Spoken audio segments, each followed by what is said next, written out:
Well, hey, welcome to the show before the show where I check to make sure everything, and I mean everything, is working. I'm your host, Patrick Marlette. How are you? Are you excited to discuss Innistrad Crimson Vow? I know I am. So, this set, maybe not the best for the cEDH community, but there's some good ones in there. And certainly some cards with mechanics that I hope to see make a return. But we'll get to that when we get to that. I'm going to let people pour in. And I'm excited to talk about this set. I decided to make it a little bit later. One, to give me a chance to play catch up on a few things. But two, I kind of want to do the streams a little bit later, East Coast time. So, I don't know. Is this a weird time for you guys? Is it a good time? Let me know. I might bring up Safari as well. Safari, just over here. So I can commune with you guys via poll in YouTube. Again, I really wish that Streamlabs would let me do it in the software, but I have yet to find a way to do that. Let me see. Yes, my channel. Yes, right here. Yes. Perfect. Oh, yes. Oh, this is not where I want to be. No. Hey, Trent. Let me do this. There you go. There we go. Because I want to be able to put some thingies in the polls to get your opinions on a few things. There we are. So yeah, thank you everyone for the well-wishing. Some of you might know this, some of you might not know this. This is not me gloating, this is just me acknowledging what I'm stating here. I got a full-time job that begins tomorrow. So for everyone messaging me over on the Discord, thank you. I appreciate it. I'm equally excited. A lot of you thought I already started it. I was initially going to start it this week. And then ultimately we moved it to this Monday because it just made more sense for them. Which is fine. Just 1 week to relax. And moving forward, what's ultimately going to happen with the 99 is that because it's a 9 to 6, 5 days a week type job, I'm going to stream on the weekends. So evening times are usually best for me. Whether it's 6 p.m. every night, I don't know. But if that works well for everyone else, maybe that's what we do.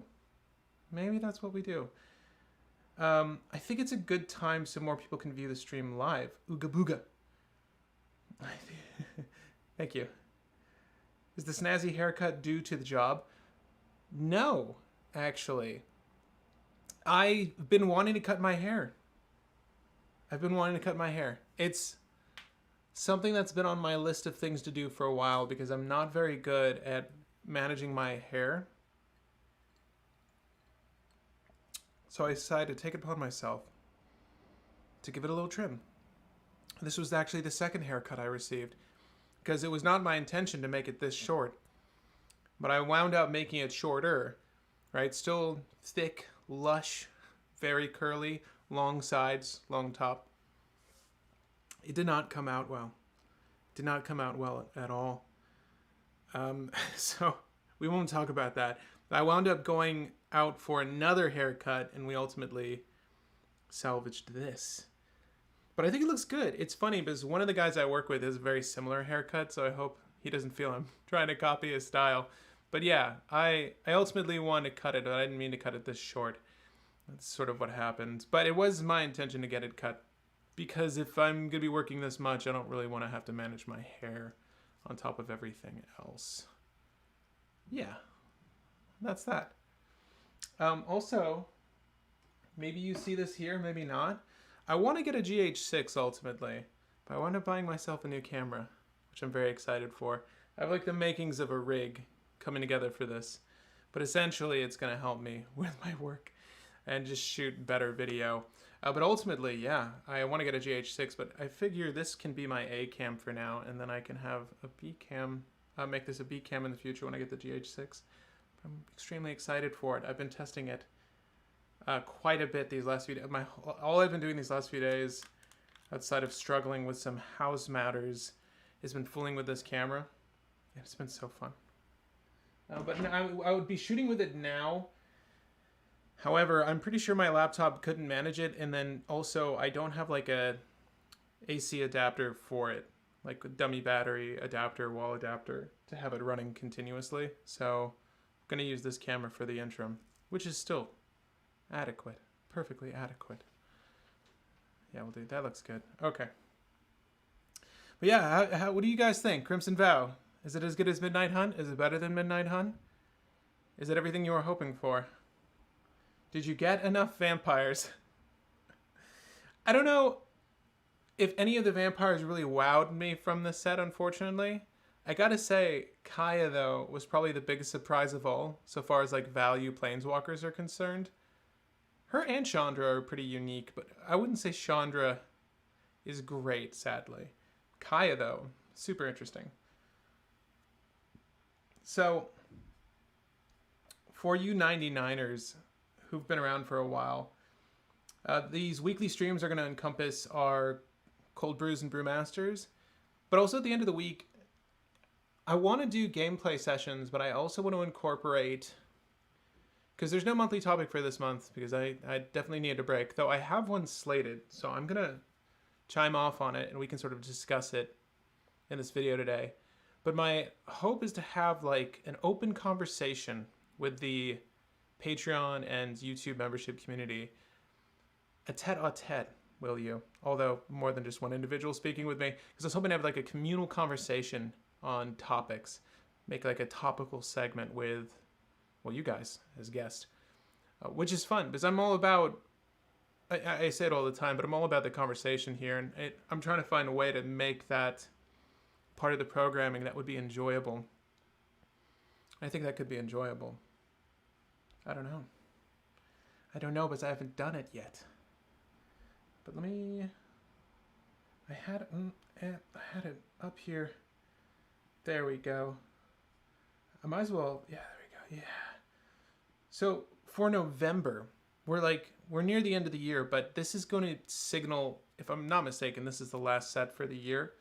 But the monthly topic for November was going to be rank the color pie for the year 2021. Tell me why. Which part of the color pie got the best stuff? And any sort of multicolor or modal double-face card or double-face card that has two colors, you can just rank the side that you feel was best. But essentially, the goal is to have a discussion as to which color got it good, got it good, like in the back, and then got it real good by mechanically doing it right. I'm curious to hear your thoughts. But no, that is the monthly topic for November, what I had slated.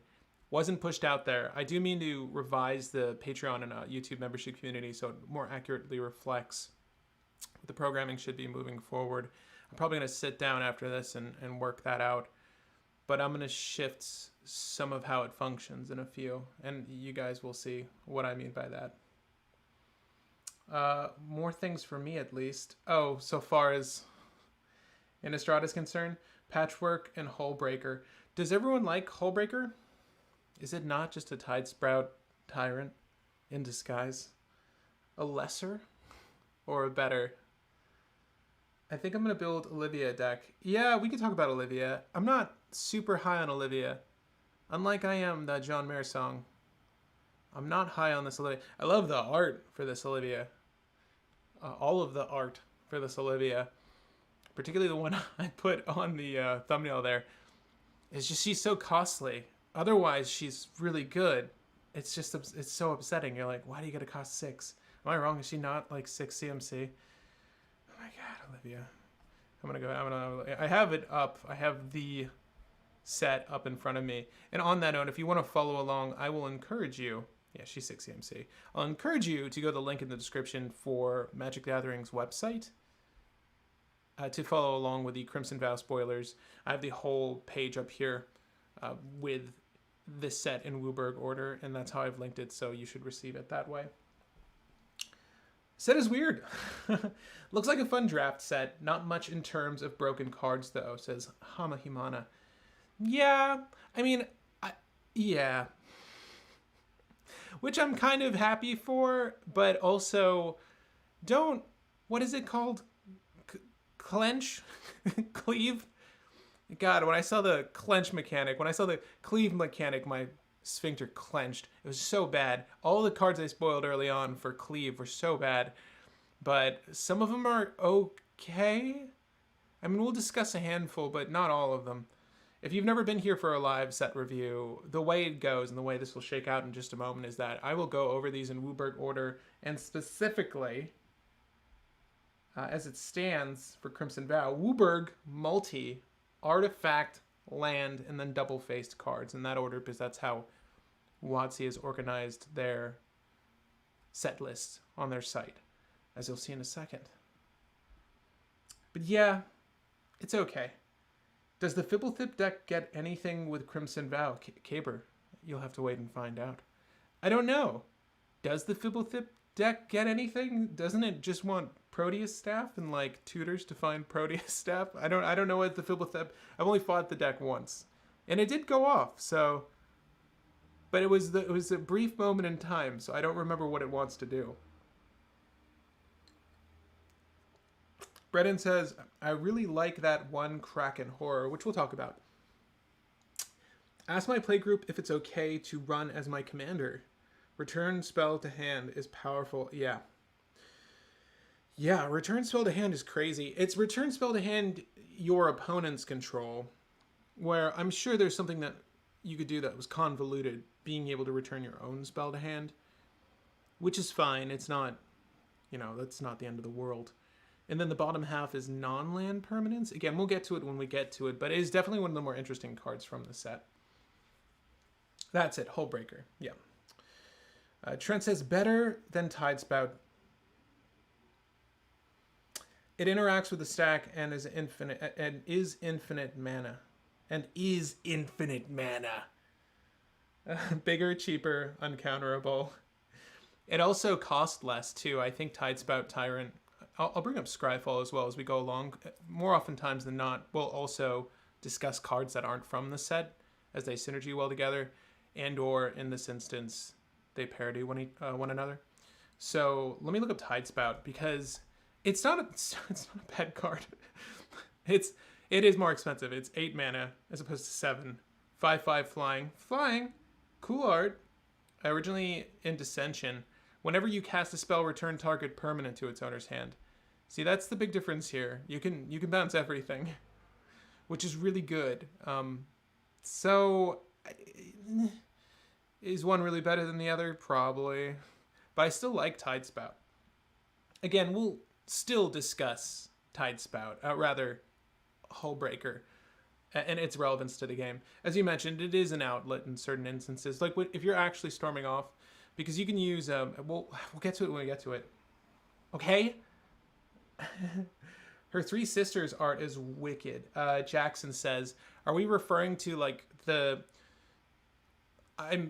it's Bram Stoker's Dracula that they've modeled it after. And I know, because I acted in a stage production of Bram Stoker's Dracula. And I play Jonathan Harker, who I think is in this set. We're not looking at the alternative art cards. But it's really cool seeing these characters I played on stage. Super, super fun, though. God, the Dracula art is so good. The alternative arts for the set were really solid, which just makes me upset because I wish more of the cards were really good or really not abusable, just playable, Like, not every set do we want to find Thassa's Oracle or Underworld Breach. And, it's rare that in that instance, both of those came from the same set. But it is nice to find playable cards in sets, and there are certain, again, things, as I mentioned off the bat, that I hope become trends within the colors they exist in mechanically here. Does that make sense? But I forget, where were we going with this? The sisters look amazing. Yes. And they're actually not bad. It's, again, I don't know if any of them are playable. The Dracula alternatives are the standard versions of those cards. And again, this isn't a Commander set, and we're not reviewing any of the Commander-based product either, as I don't believe those have been spoiled yet, or they get spoiled now. If they're up now, we can talk about them. But I don't think they are. Ongoing previews. Crimson Vow Commander. Let me look. Am I wrong? It would be great if there we could discuss this again. I actually haven't looked at. I don't think so. I haven't looked at any of the spoils for the commander sets. I'm assuming they're okay. Maybe you guys can fill me in on anything that came out. There's 20 cards available on Scryfall to look at, and I'll just leave this up. Maybe this is something we can look over if there's something really great. But all these look a little pricey and not quite good enough. I remember seeing Wedding Ring. Oh my god. But yeah, Wedding Ring, not cutting it, sadly. At any rate. Cleave is just kicker, says Brennan. Kind of right. I like a majority of Crimson Vow. Yeah. I recently got into Magic. Okay, sorry. I missed this. I like a majority of Crimson Vow art and recently got into Magic, so I'm still learning all the names of cards. Ooga booga. Nice. Yeah, I mean, there's a lot of cards to learn, so give yourself a break, man. It's cool. There's a lot to cover if you're just getting into the game. Particularly if you're playing cEDH, you'll see a lot more of the same cards in cEDH, and that's fine. There's obviously some variants pending on the commander. But for the most part, you'll see a lot of the same cards, and you'll learn what's the most efficient or most effective cards out there. Especially if you watch the 99. Yes, Cleaver is kicker. Overall, do you think Crimson Vow or Midnight Hunt has been better for cEDH? Galv, yeah, that's the same question I pass off to you. I don't know.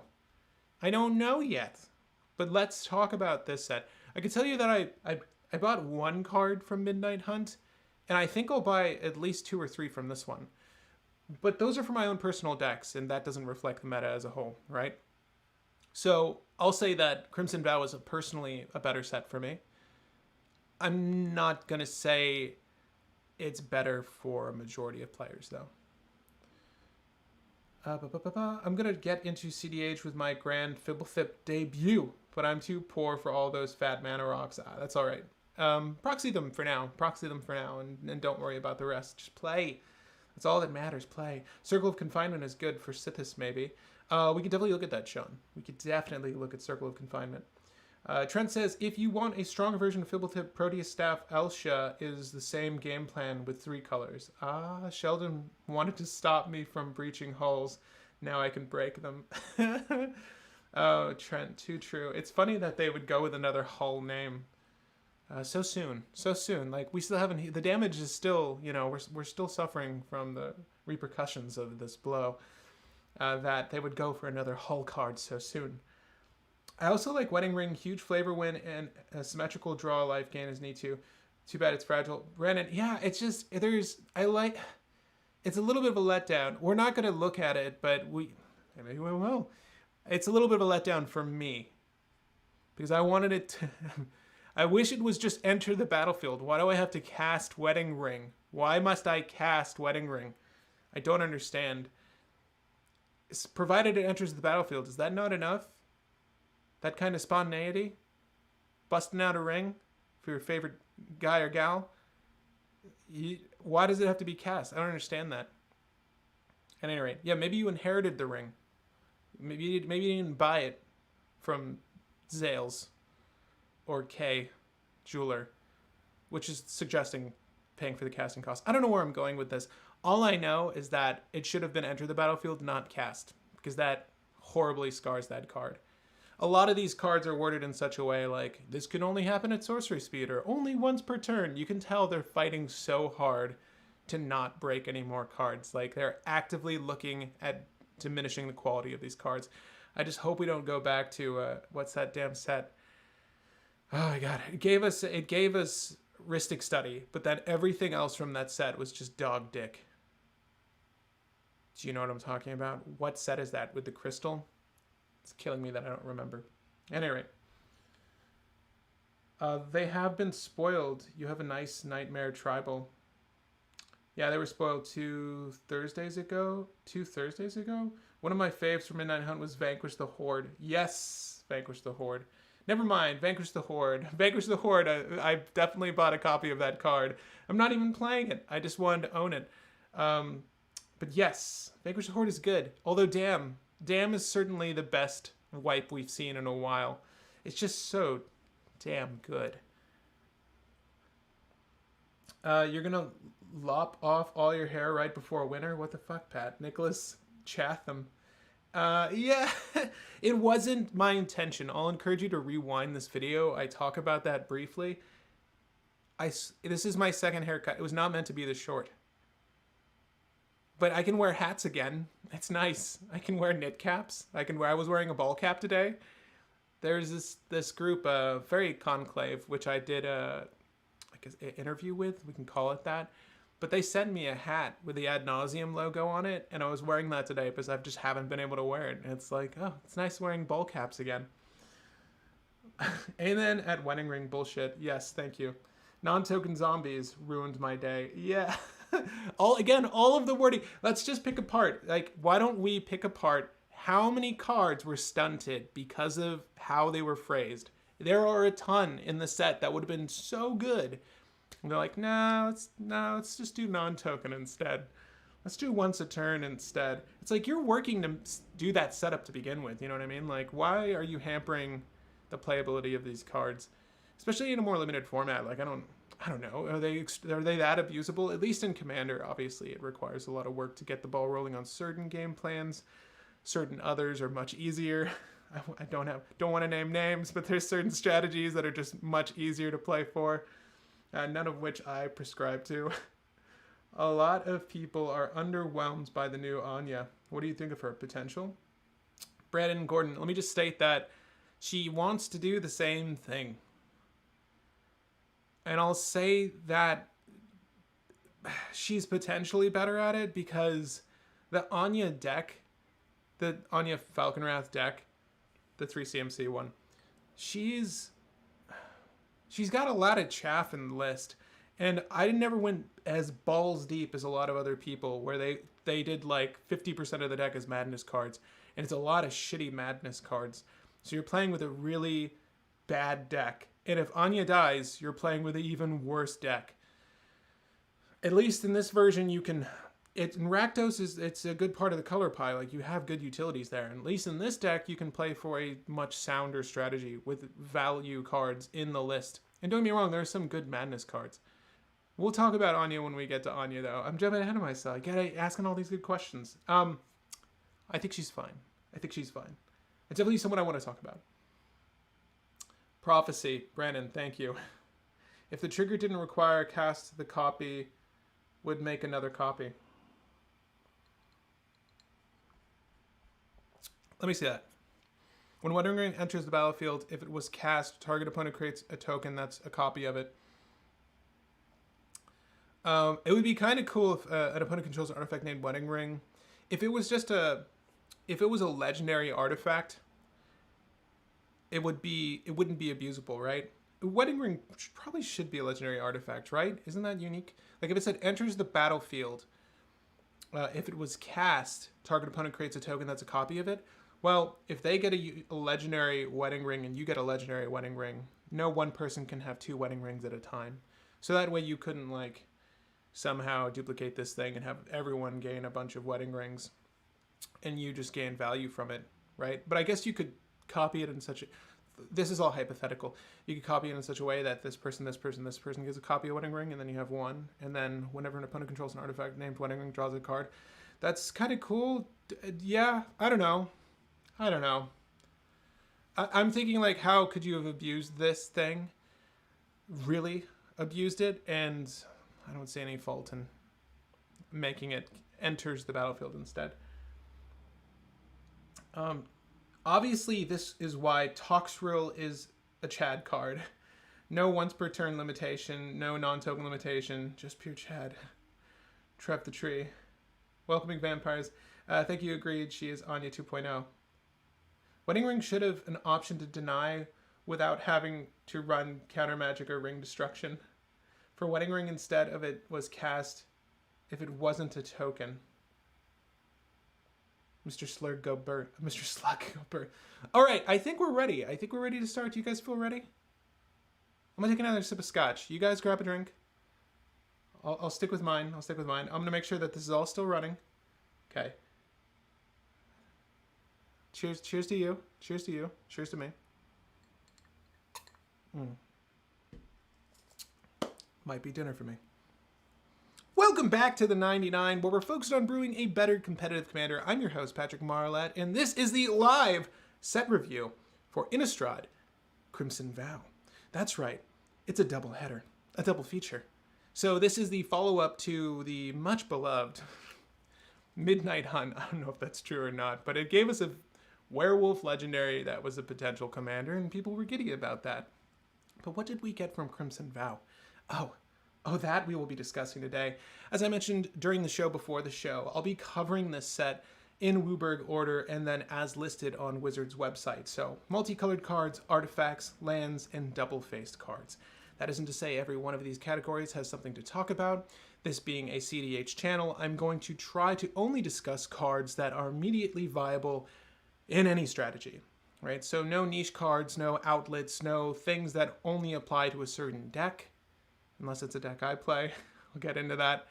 But I wanted to cover cards that are universally good and universally applicable. This way, this review will give you the most, or at least the best information I think I could possibly offer you on this set. So I took a few hours just to look over everything. I think I picked apart which cards I like most. And again, some of these have an asterisk on them. If you follow any of the decks I personally play and keep up to date, there are certain cards I'll mention here that only apply to those decks, but that's just so that you know I will be revising my list, and you may revise your own list, provided you'd like, to more accurately represent and match my version of the deck. If that's the one you built, then look at us. Happy us. And as I mentioned earlier, there's a lot of cards for Sithis here. I say a lot. There's a handful of cards that Sithis would enjoy, and there's definitely one I want to buy, which we'll cover. But before we get to this, I just want to mention the live streaming thing.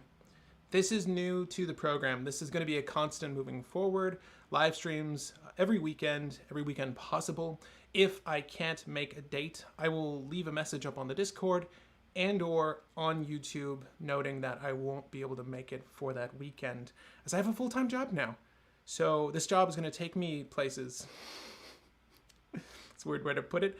So either foreign, domestic, I will be traveling a bit to film. So if I'm not available to film, I actually wound up buying this camera because apparently I can live stream off of this. So even if I'm away, my hope is that I could shoot while away and still provide you guys with meaningful content. So that is the goal for this camera, but also it's just a really monstrous camera. So that's going to be for work, but also for play. And lastly, so that we can beat the algorithm, suck its blood dry, to be more on theme, I'll encourage you to like and share this video with all your friends, all your family. Grandma, she's confused, don't worry about it. Just tell her to click the link, because that will help these populate more on people's laptops and smart devices, because boy, oh boy, does the channel need it. Switching over to live streams has been the bane of my existence. Like, YouTube does not love me anymore. They've forsaken me. But that's okay, because I still got you guys, and I appreciate you so much. So without further ado, let's jump into the full-on set review. And as I mentioned, we are over on Wizards of the Coast website. I'm going to have a Scryfall link open as well, just to look up any cards that we discuss. But as I go through this, I'm going to cover this in the same order I mentioned off the bat, but stop right near the end so we can discuss cards that you want to talk about. And again, sometimes I miss things. Like, I'm not perfect. I know you might think that. There, I'm gonna pretend I still have hair. You might think that, but I certainly miss a card or two, and I'd love to discuss cards that you find usable or viable in a particular strategy, or even if you think it would be good in your very own deck, if it's one of those niche cards I was talking about, that's okay. Because you join the live stream, you get that benefit. You get to pick my ear, and I get to chat on yours. Is that what people say? Well, that's what I said. all right, let me tune in with you guys, make sure you're all alive, and then we can start with white. What's your scotch? Glen Goyne. 12 year? 18 year? I don't even think they've been around that long. No, these guys have been around since like the 1800s, something like that. At least that's what the bottle says. It is good. I've just been buying random scotch bottles to see, just because. there's brands I like and I commonly go to, and then I want to expand my taste. So it's tricky though when you buy an expensive bottle and you don't like it. This one was relatively affordable, and I do like it. So Glengoyne 12 here. I wish I had the bottle with me. Evan Williams bourbon, not Scotch.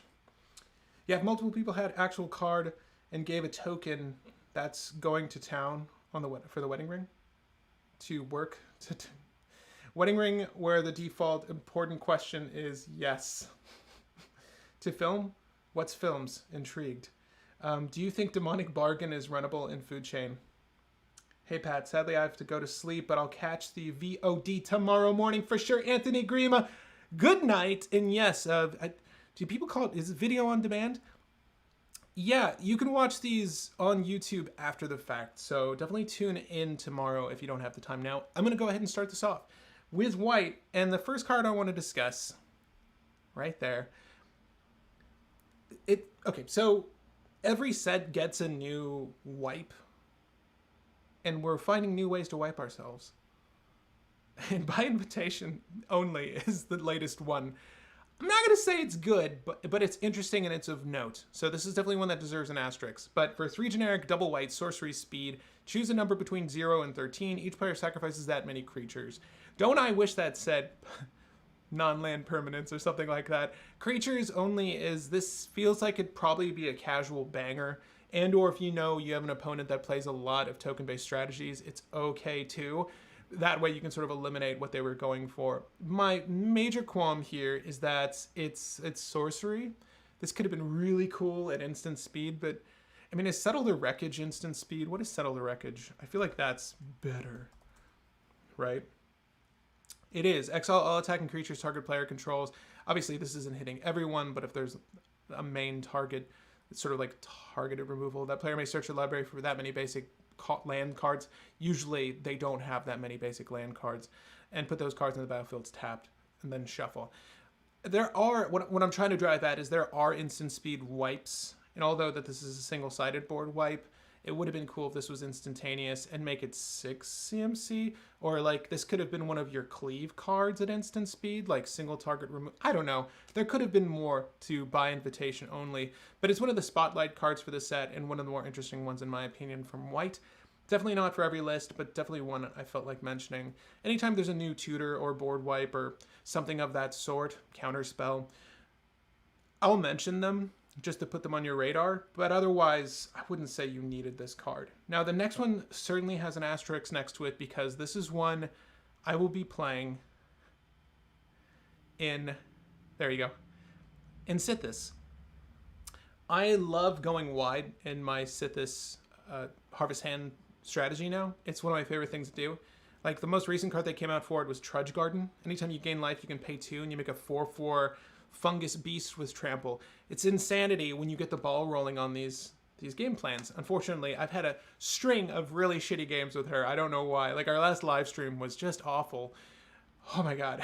I gotta stop going last too. That's also tradition around here. But Hallowed Haunting for 2 generic double white enchantment. As long as you control 7 or more enchantments, creatures you control have vigilance and flying. I don't know why I read that backwards. That's really good. That's flying and vigilance. So you have the ultimate attackers and blockers.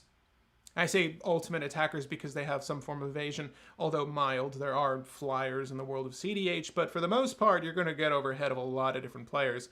But whenever you cast an enchantment spell, create a white Spirit Cleric creature token with this creature's power and toughness are equal to the number of spirits you control. So, I don't know if you've ever played Sithis and have stormed in it. It's a manual storm deck. You're just throwing down a bunch of enchantments, producing a lot of mana, throwing down more enchantments, drawing through the deck, and then ultimately just crushing face with something like Hallowed Haunting. And at a certain point, when you have the 7 or more creatures and you have X amount of mana, like you tap your guy's Cradle for 20, you could just drop a Finale of Devastation and blow everyone out. People always forget that that is a finisher in a lot of lists, and for the gentlemen who said they are new to cEDH or Commander in general, Finale of Devastation is one of the best creature tutors in the game because it's X and double green, and if X is ever 10 or more, all of your creatures get a buff and haste. It's really I'll just look it up. It's definitely one that I think is, it's one of the better creature tutors in a long time. We get +X and gain haste until the end of turn. So if all my things are flying, vigilant, haste, +20 is what I said, the people are gonna lose. It's a good card. It's a very good card. Again, specifically for cEDH, although there are other Enchantress-based decks, and if you guys don't know what the Enchantress term means, it's basically stating lists that care about enchantment play, because there are a ton of enchantresses that draw cards whenever you cast enchantments or whenever an enchantment enters the battlefield. There's a ton of them, but those are enchantress-based decks like cEDH. So she's great with this, and there's another token generator we'll look at later, but that's in a different color. And also note that there are certain cards that are double-faced that would arguably belong in white because, you know, they're double white, but they belong in that double-faced category. So if I miss any double-faced cards, just hang tight till the end of this. We're going to get to them lastly. However, oh god, this new Thalia art, by the way, I know people are upset that it's just a reprint, but this is straight up, and it's funny because we have art from the artist of the Castlevania series in this set, but this reminds me of something that would clearly be in Castlevania.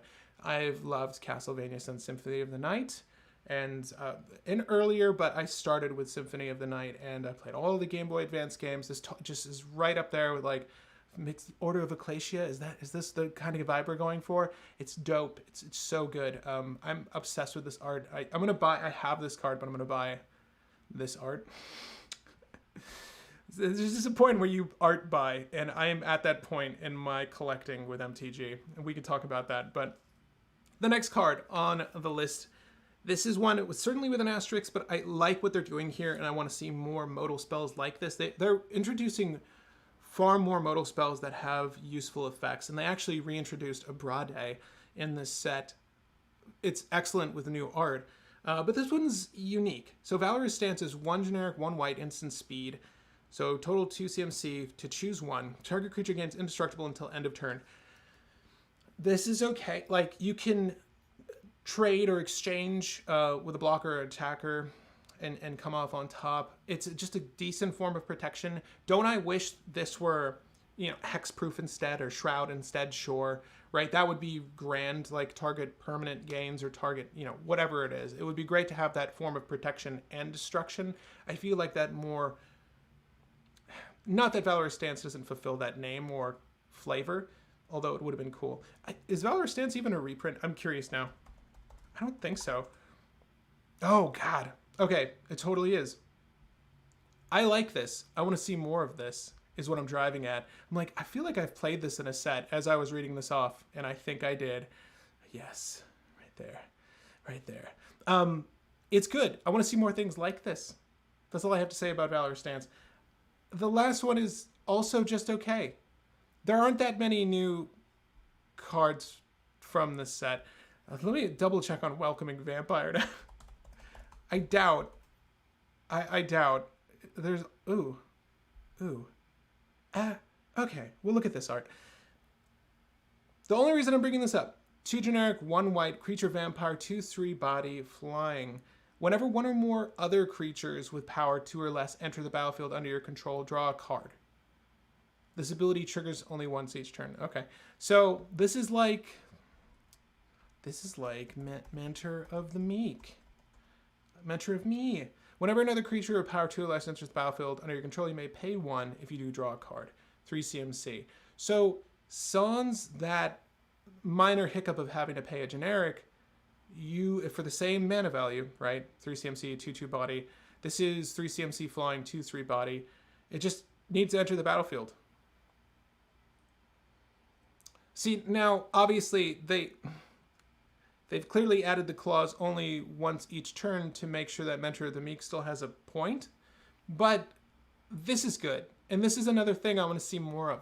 Like, I want to see more modal removal, and which is kind of sad for Valorous Stance. I thought that was unique to the set. I'm just not familiar with this art.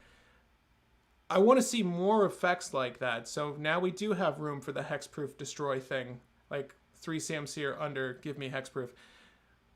This is good and a step in the right direction, it's not great. I think it's going to be exclusive, if played at all, to mono white and or dual color, because there are better draw utilities, right? Especially at the 3 CMC range. And we just recently got Esper Sentinel, and Esper Sentinel is in that 1 CMC slot, so it's clearly better, right? This is still fine for what it is. They're both once each turn, but Esper Sentinel has the potential to draw you far more cards and much earlier on, but this does pass that Mana Crypt test, right? 0 CMC for a 2 rock into a plains or a dual land, and you get this Welcoming Vampire. I like this art better. I think that this is okay. Again, more of this. Stop making me pay a tax for some benefit. Like, what other color has to go through those hoops? I'm sure there's some effects that require that, but it feels sort of nonsensical. White usually gets shafted like that. Like cards like Mentor of the Meek, where you have to have X number of things, or you need to... Someone's going to gain life if you do this. It's like, why punish white for trying to do something very basic, like core and fundamental to the game as drawing? Why punish them for it? This is cool and very much in the right direction. But... And now I pass it off to you. I pass it off to you. Are there any white cards you want to discuss? And of course, I'll chat with you guys on anything we did look at before going over to blue. And there's a handful of cards from blue. Who would have thunk? Who'd have thunk? Let's spend an hour talking about Tox Roller Corrosive. Hello. Hey, Majra. What's up? Ares Omega, sadly not enough new exciting stacks pieces in the set. The training one drop that offers instant speed enchantment artifact removal is dope though for most stacks lists. The training one? Are you talking about the white creature? The training one drop that offers instant speed enchantment and artifact removal?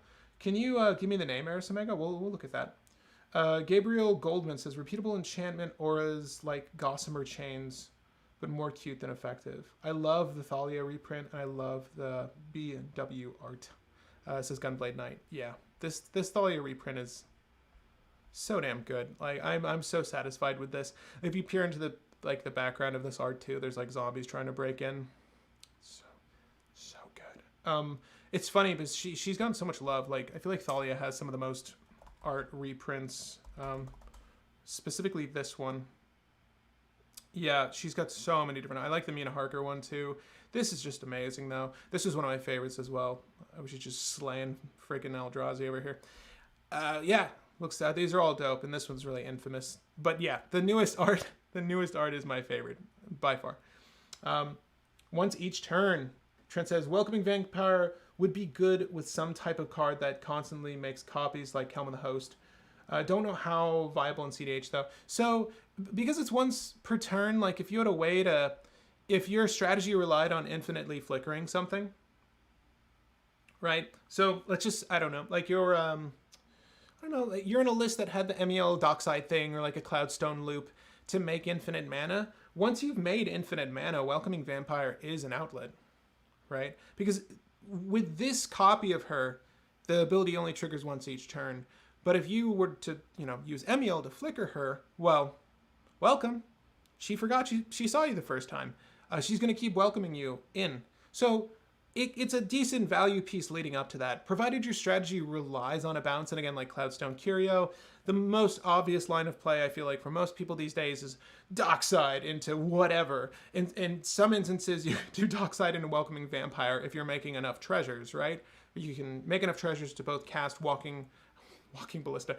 Just kill everyone with Walking Ballista. No, to cast Welcoming Vampire, to cast Dockside and come out on top. And then obviously you can sack the triggers such that it'll see a Welcoming Vampire, Cloudstone Curio, you'll draw the card, you'll bounce her and continue, right? So it's not like it's an unplayable card. I'm just saying that it feels kind of shitty at 3CMC when you look at the plethora of amazing draw effects that are either enchantment or creature based in other colors that don't have this hiccup. And it feels like white always has a hiccup. Don't know why that is. Sigarda's Command? Sigarda's Command. Is this a white card? Sigarda's Imprisonment. Sigarda's Summons. Well, if it's later on down the line, we'll look at it. Symmetry Protector looks cool. No? Symmetry Protector? Symmetry Protector. And again, we're only looking at white right now before we move on. She does look cool. Are we just talking about the art? 2 generic, double white, creature human soldier, mythic rare, 3/4 body, flash. When Symmetry Protector enters the battlefield, exile a card from a graveyard. Okay. There are a couple of cards in this set that have the ETB or on attack exile a thing, and then they all have varying functions. But for this one, whenever you play a land or cast a spell, if it shares a card type with the exiled card, create a 1/1 white human creature token. So you can set this up for yourself. Like if you exile something from your own graveyard, knowing that your list can benefit from that and creating creatures, it's good. At 4 CMC, a 3/4 with flash, it's hardly the most efficient means of grave hate, right? Because borderline, like at its base level, if you're flashing this in and doing the trick, all you're really doing is exiling a card from someone that they might have needed for an Underworld Breach, right? Like they go ahead and do their breach pile, they dump their hand with LED or whatever, and they're going to cast a spell. And there's the DT in their graveyard, right? They're trying to recast their LED to build up mana or something like that. And they want to cast the Demonic Tutor to get to their win. You could just use Cemetery Protector to nix the Demonic Tutor, right? So is this optimum for you, though, in the white list you're playing? How many sorcery spells are you going to be playing, right? So it's a little counterintuitive because the thing you exile, you want it to stunt your opponent, ideally, in this situation. Or, again, you can set this up for yourself. Like, you can exile a card from any graveyard. But I don't know how often it's going to be a useful card for you to generate 1/1 white human creatures. And I feel like there are better ways to generate 1/1 white human creatures, especially in white. Like, white just gets oodles of ways to generate tokens. Is this one the best? I can't rightly say. But yeah, I swear I'm not doing coke on the side. My nose is super dry and super itchy. That's what that is. Okay. Symmetry Protector is a bit lame in my opinion. Maybe if it could exile more cards like blue or green ones. Yeah, I do agree they nerf him hard. White in general. If you're doing that, green probably has a better one anyways. Eris Omega says if Protector exiled at attack 2, then yeah, she would be good-ish. Yeah, she would at least have more value. White has the hiccup because they have to also balance for legacy, says Gunblade Knight. Duly noted. Then what's their excuse for commander-only sets? Does legacy play commander-only cards? Like, is that a thing? Are they allowed to? I don't know. I don't play legacy. Who plays legacy? I'm kidding. Patrick, I'm at work, just passing by to say your hair is looking awesome. Thank you. I'm glad you can make it out with such a small window up there. I appreciate you for saying that. I appreciate it. Summon, not command. My fault. No, you're good. Well, that card is in my Rick deck. Will be awesome. Which card is that? Oh, you mean the Cemetery Protector. Okay. I don't know. Man exiles card from a graveyard on this meta based on LED is pretty good. The rest is just value. Path, the one drop is called Hopeful Initiate. Thank you. Thank you. Okay. This might be the last one we look at, and let me know if there's any more you want to look at from white. So for 1 white, 1/2 body, creature human warlock, rare, training. 2 generic, 1 white, remove 2 +1/+1 counters from among creatures you control. Destroy target artifact or enchantment. Okay, so this is really unique in its effect because it doesn't really care where the +1/+1s are coming from. It could be from anything, like you have a modular creature, I don't know. You're generating +1/+1s. Obviously, training helps you generate +1/+1s. 3 plus those 2 +1/+1s to destroy a target artifact or enchantment. Even at 1 CMC, this feels like it's a little too costly. Like this doesn't. Yes, it'll scale better. Like it's progressively better as the game goes on. But so you guys know what training does. If I'm not mistaken, it was introduced in this set. Whenever this creature attacks with another creature with greater power, put a +1/+1 counter on this creature. So is training unique to the set, or was there like Bolster, there was a set, there's another effect that has a very similar... Okay, I think it's from this set. Yeah. Bushido, no, that's not it. There's another thing that allocates, it's not Bolster. There's a couple of things that allocate +1/+1 counter. So if you have a deck strategy that relies on this, I guess Marath, then you're going to get yourself the counters. Especially if you're playing Zerta Marath, then this is actually way more viable because Zerta would reduce this by 2. If you guys don't know what Zerta is, it's the Boros companion that reduces the activated ability cost by 2 generic. As it stands, this is just a little overly expensive for my taste. Plus, you have to remove far too much value, in my opinion. You're already paying 3 mana for this effect. I don't know why you need to remove 2 +1/+1 counters. It hampers this so much. Because to get this set up, if it's just Hopeful Initiate, it needs to have attacked twice to put a +1/+1 counter on itself. And this is if there was a creature with greater power attacking with it. So that's let's just say turn 1 you play Hopeful Initiate. Turn 2 you play that creature with greater power. Oh, it's Summoning Sick. No +1/+1 counter. Turn 3 you attack with that thing. Turn 4 you're finally set up. Turn 4 there's probably better things to do, right? I hate to say it, but good question. Is it interesting? Sure. I think if it went into a board that already had the +1/+1 counters on your things, it would be more viable. Okay. True Name Nemesis is or was a legacy staple. I believe that. That card is just nuts. I miss balance for Commander. Me too. I mean, balance, the type of effects balance is kind of White's bread and butter, but it's frowned upon in Commander because it is considered unfun. But it's a damn good effect. It's like, it's what White does. It evens the playing field with mass destruction with a lot of its cards, and a lot of those cards, you know, they're not as efficient as balance, which is really sad. And you can play for balance as a strategy and make it really good, but que sera. Again, it's an unfun card. Okay, I think I'm ready to move on. Mentor is reverse. Mentor from Ravnica is similar effect. By invitation only looks kind of cool. Oh, we talked about by invitation only Blade Tusk. I'll encourage you to just like rewind it. Heliod with Hopeful Initiate. Training is very much like the ability Mentor. Thank you, thank you, thank you, thank you.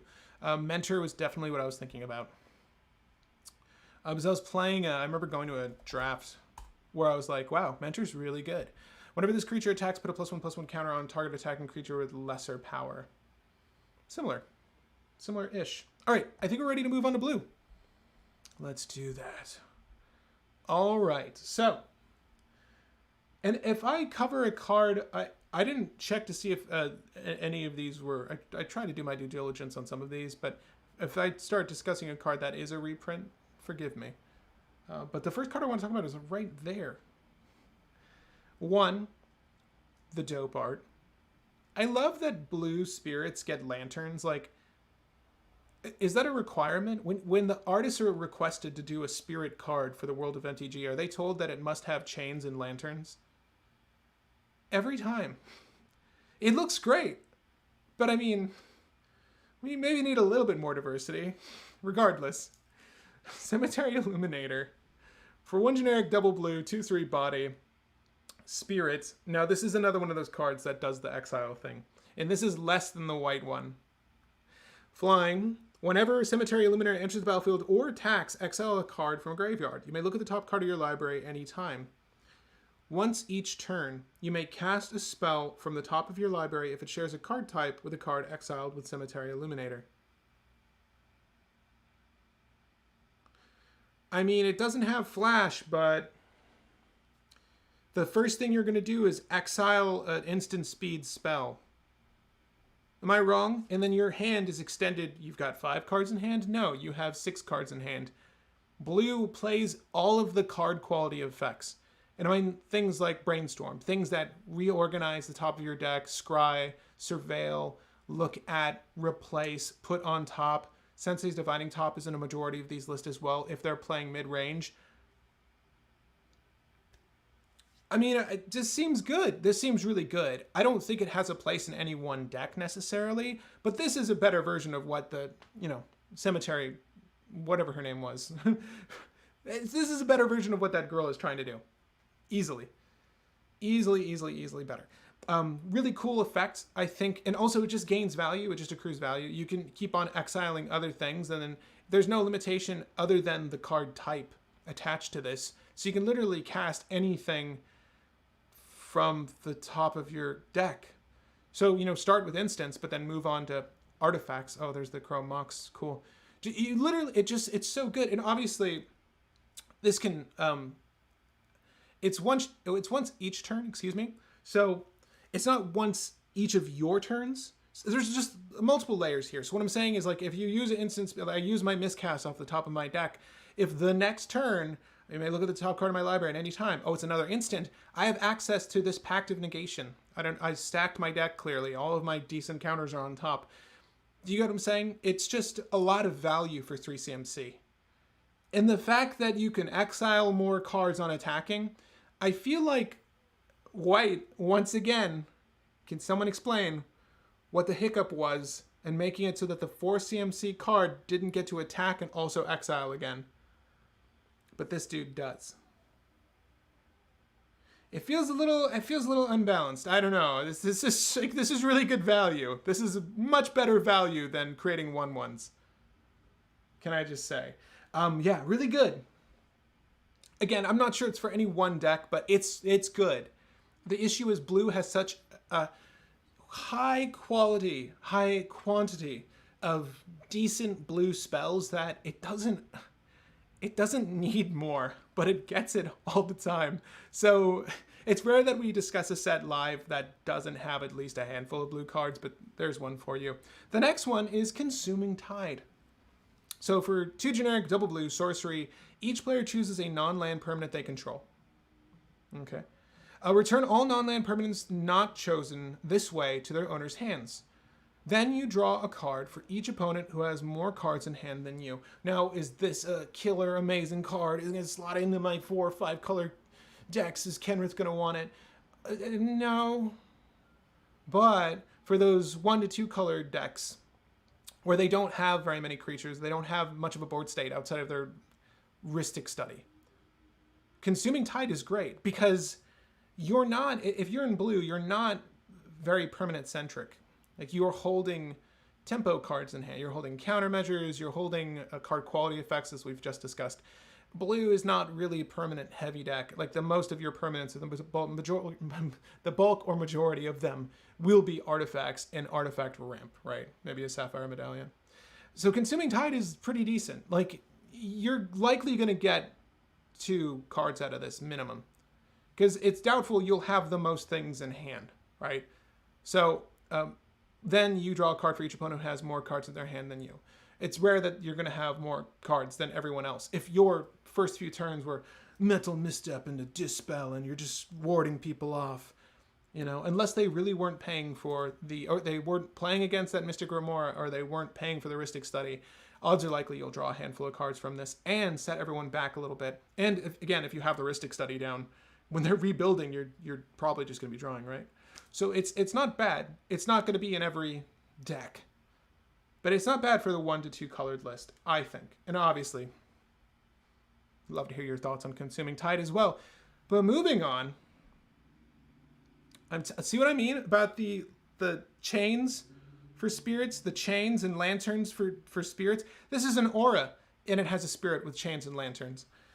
Chains, lanterns, the whole row of chains and lanterns.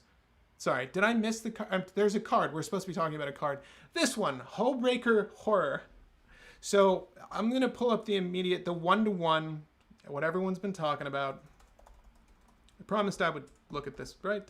It's Tide Spout. I'm going to read this first and we'll just see if it sounds familiar. So 5 generic, triple blue, Djinn flying. Whenever you cast a spell, return target permanent to its owner's hand, 5/5 body. 5 generic, 2 blue, 7/8 body, Kraken Horror, Flash. The spell can't be countered. Whenever you cast a spell, choose up to 1. Choose up to 1. Choose up to 1. Return target spell you don't control to its owner's hand. Okay. Take that, Allosaurus Shepherd. Return target non-land permanent to its owner's hand. So the only difference being bottom effect, the one effect. This is any permanent.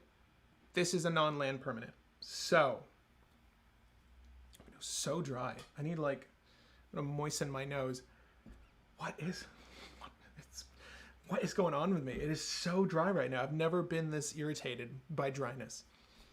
Welcome, winter weather. This is good. This is good. It's clearly a part of like a polymorph strategy, much like Tidespout Tyrant. Transmogrified, polymorph, reality scramble, that kind of build. And or reanimate, bring this thing out. Oh, super value. It depending on what your list is doing, you know, you making copies of this card, whatever the case, if you have this thing on the battlefield, anytime you're doing the thing blue likes to do, which is casting spells, you're going to get to do one of these two things. So you sort of dictate how the game is going to be rolling out. Now, obviously, returning target spell to an opponent's hand doesn't stop them from recasting that spell, but in a lot of cases, it's going to really stunt them. It's going to really stunt them. Like if someone like rips their peer into the abyss and you, because you have to, use your necromancy at instant speed to bring Hullbreaker Horror back and you cast Opt, you cast anything, you can return PETA to that person's hand. Right, so that's one chance scenario, but there's a ton. If this is on the battlefield, try to kill it. And if it was cast, I mean, just good luck because it's going to land. Anyway, that's not all the blue cards. It's not all the blue cards. There's more. We've got, this one starts with a P. Okay. Did I really write down Patchwork Crawler? Oh, I know why. 1, dope-ass art. 2, it's Necrotic Ooze. It's kind of Necrotic Ooze. And here's why. 1 generic, 1 blue, 1 2-body zombie horde, 2 generic blue, exile target card from your graveyard, and put a 1/1 counter on Patchwork Horror. Cool. You don't put patchwork tokens on them, but bear in mind what you exiled, because Patchwork Crawler has all activated abilities of all creature cards exiled with it. So, you can actually use this on opposing graveyards, right? I'm sorry, on your own graveyard and set up your own combo. I'm dying. I am dying from, I don't keep lotion in my studio. So with this, you can set up your own combo with Patchwork Crawler, much the same way you would with Necrotic Ooze.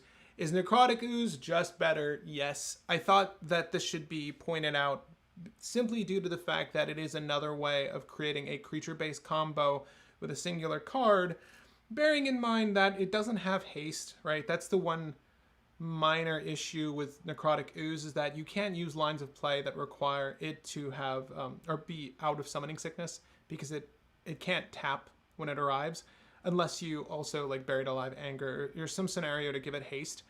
In most instances, it's going to rely on combos like Phyrexian Devourer or Triskelion, something like that. So this is a more mana-intensive way to do this, but you can get it out early, and it's not bad. It's not bad. It's not bad to have, and it's not as menacing as, say, a Necrotic Ooze out early or after a Buried Alive setup. Again, it's not great, but it's just another Necrotic Ooze, so definitely worth mentioning. The last card I want to talk about, and then I will listen to what you want to talk about, is this little card. I only now looked at the art. Are those seagulls like eating this zombie? Disgusting. Okay, 1 blue, instant speed. It's a cleave card. Sorry for the camera shake. Counter target spell that wasn't cast from its owner's hand. Cleave, 1 generic, double blue. So the first thing you think about, the first thing I thought about, the first thing we should think about in Commander is that this always has a target, right? It always has a target, and then it's a hard counter if you cleave it. You may cast the spell for its cleave cost. If you do, remove the words in the square brackets. This just feels so weird. Like, they're really trying... lanterns and chains! They're really trying to come up with original ideas, and Cleave is the newest one. It's good. Underworld Breach, Jessica's Will users. Anytime you're trying to cast something from exile, right? Is it really gonna stunt? Well, I mean, if like there's a food chain with Eternal Scourge kind of thing going on, then yeah, you can be like, no, it's countered. Eternal Scourge countered, and now you gotta cast it from your grave. Oh, that's not squee. Right, there's a lot of scenarios where Wash Away is just viable, and obviously it scales well because late game you can say, oh, I'll cleave it to hard counter this, or it's just the thing you exile with your Force of Will. But again, much the same issue Blue has with all new counters, even if they look remotely playable, is that there are so many good counter spells in Blue. Would you believe it? Blue's the only color that gets counter spells because it's unique to Blue, okay? Stop asking for it in other colors. Just wait till that new Azorius card, okay? Only Blue can do this because Blue gets its dick sucked constantly by WotC. And this is another one of those cards where it's just not going to be played because you know what? You've got a better one. And you've got thousands of better ones. Can you tell that this upsets me? Okay, that's it. That's it for Blue. That's all I want to talk about from Blue. I will take any suggestions now. Enlighten me. What did I miss? I'm going to scratch my nose more. I'm so sorry I'm scratching my nose so much. I'm very self-conscious about this. Is my nose super dry? Hit me up with, it's not even dry. Maybe it is the Coke. Okay. Tidespout. Whoa. Okay, there's a lot of comments. Polly Urza. Yeah. I've never heard of Tidespout Tyrant, let alone it being used. Yeah, it was a thing. Tidespout is a real thing. There's just devastating Stormless that you just don't have a board state anymore. Trev the Tree. LOL, you will see a lot of lanterns in Kamigawa. That Majra, yeah, right? We're seeing a shit ton here. Okay, I'm going to try to go to the bottom, though, for the suggestions. I'm sorry I missed a lot of bant there, but I loved it. I love that you guys are chatting with one another. I'm glad we're a happy, healthy community. They keep hosing white, and I'm not sure why. Me neither. I was saying me neither, and Majra said me neither to Hitmonkey. If you return rocks, they can be used as rituals. Destroys token-heavy decks. You can't return lands, says Gunblade Knight. Tidespout was more used for infinite mana than bouncing lands, and this protects itself. It's kind of true. It's control finisher for standard. It protects your polymorph combo from removal like it is nothing. You can just bounce itself and flash uncounterable. Urza 7 mana, yeah. And it's 7 mana and Urza is not very difficult. Totally agree. You can totally cast it, Eris Omega and Urza. That'd be interesting to see. I would actually like to see that. Patchwork plus Razaketh. Oh, my man, Patchwork.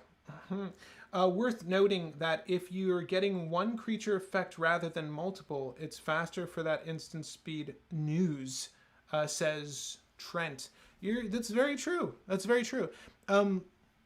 Yeah, it's good. It's nice because, I mean, obviously Necrotic Ooze, it just gets whatever from any graveyard. It's not limited to just your own, but it's still fine. Kamigawa will have so many lanterns. Trev the Tree, I wish Wash Away will definitely see... I think Wash Away will definitely see standard play. Yeah. I mean, there's Disturb. What are the cards that are letting you cast them from your graveyard? I don't think they reintroduced Flashback or anything, but... 1 mana basically gets rid of Ulrin's Epiphany. Yep, even at 1. Overcharged Amalgam. I really want to play him. Yes, it's mostly casual, but it looks good. Overcharged Amalgam. Hey, Fibblethip's brother. Am I going the wrong direction? I think I'm going the wrong direction.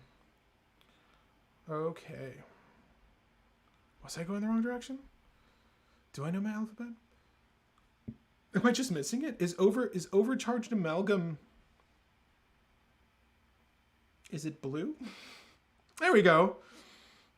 Oh, I was looking at this and thinking to myself, like, what? This is the kind of art that if I crack this pack open when I was like 12 and picking up Magic cards, if I cracked this pack open and saw this card, I would have been hooked. I would be a blue player today because the art is so gnarly. I was just thinking that when I saw this, I'm like, this is something that would get a new player into the game. Like, this is the kind of art, Mike, thank you, that you want to see. It's just so cool. Whether the card is good or not, if I pulled a foil version of Overcharged Amalgam, I would be so stoked. But now, as a grumpy adult, let's look at it. 2 generic, double blue, 3/3 body, flash, flying, exploit. And what that does, I'll read it off. When this creature enters the battlefield, it may sacrifice a creature. It could be itself. When Overcharged Amalgam exploits a creature, counter target spell, activated ability, or triggered ability.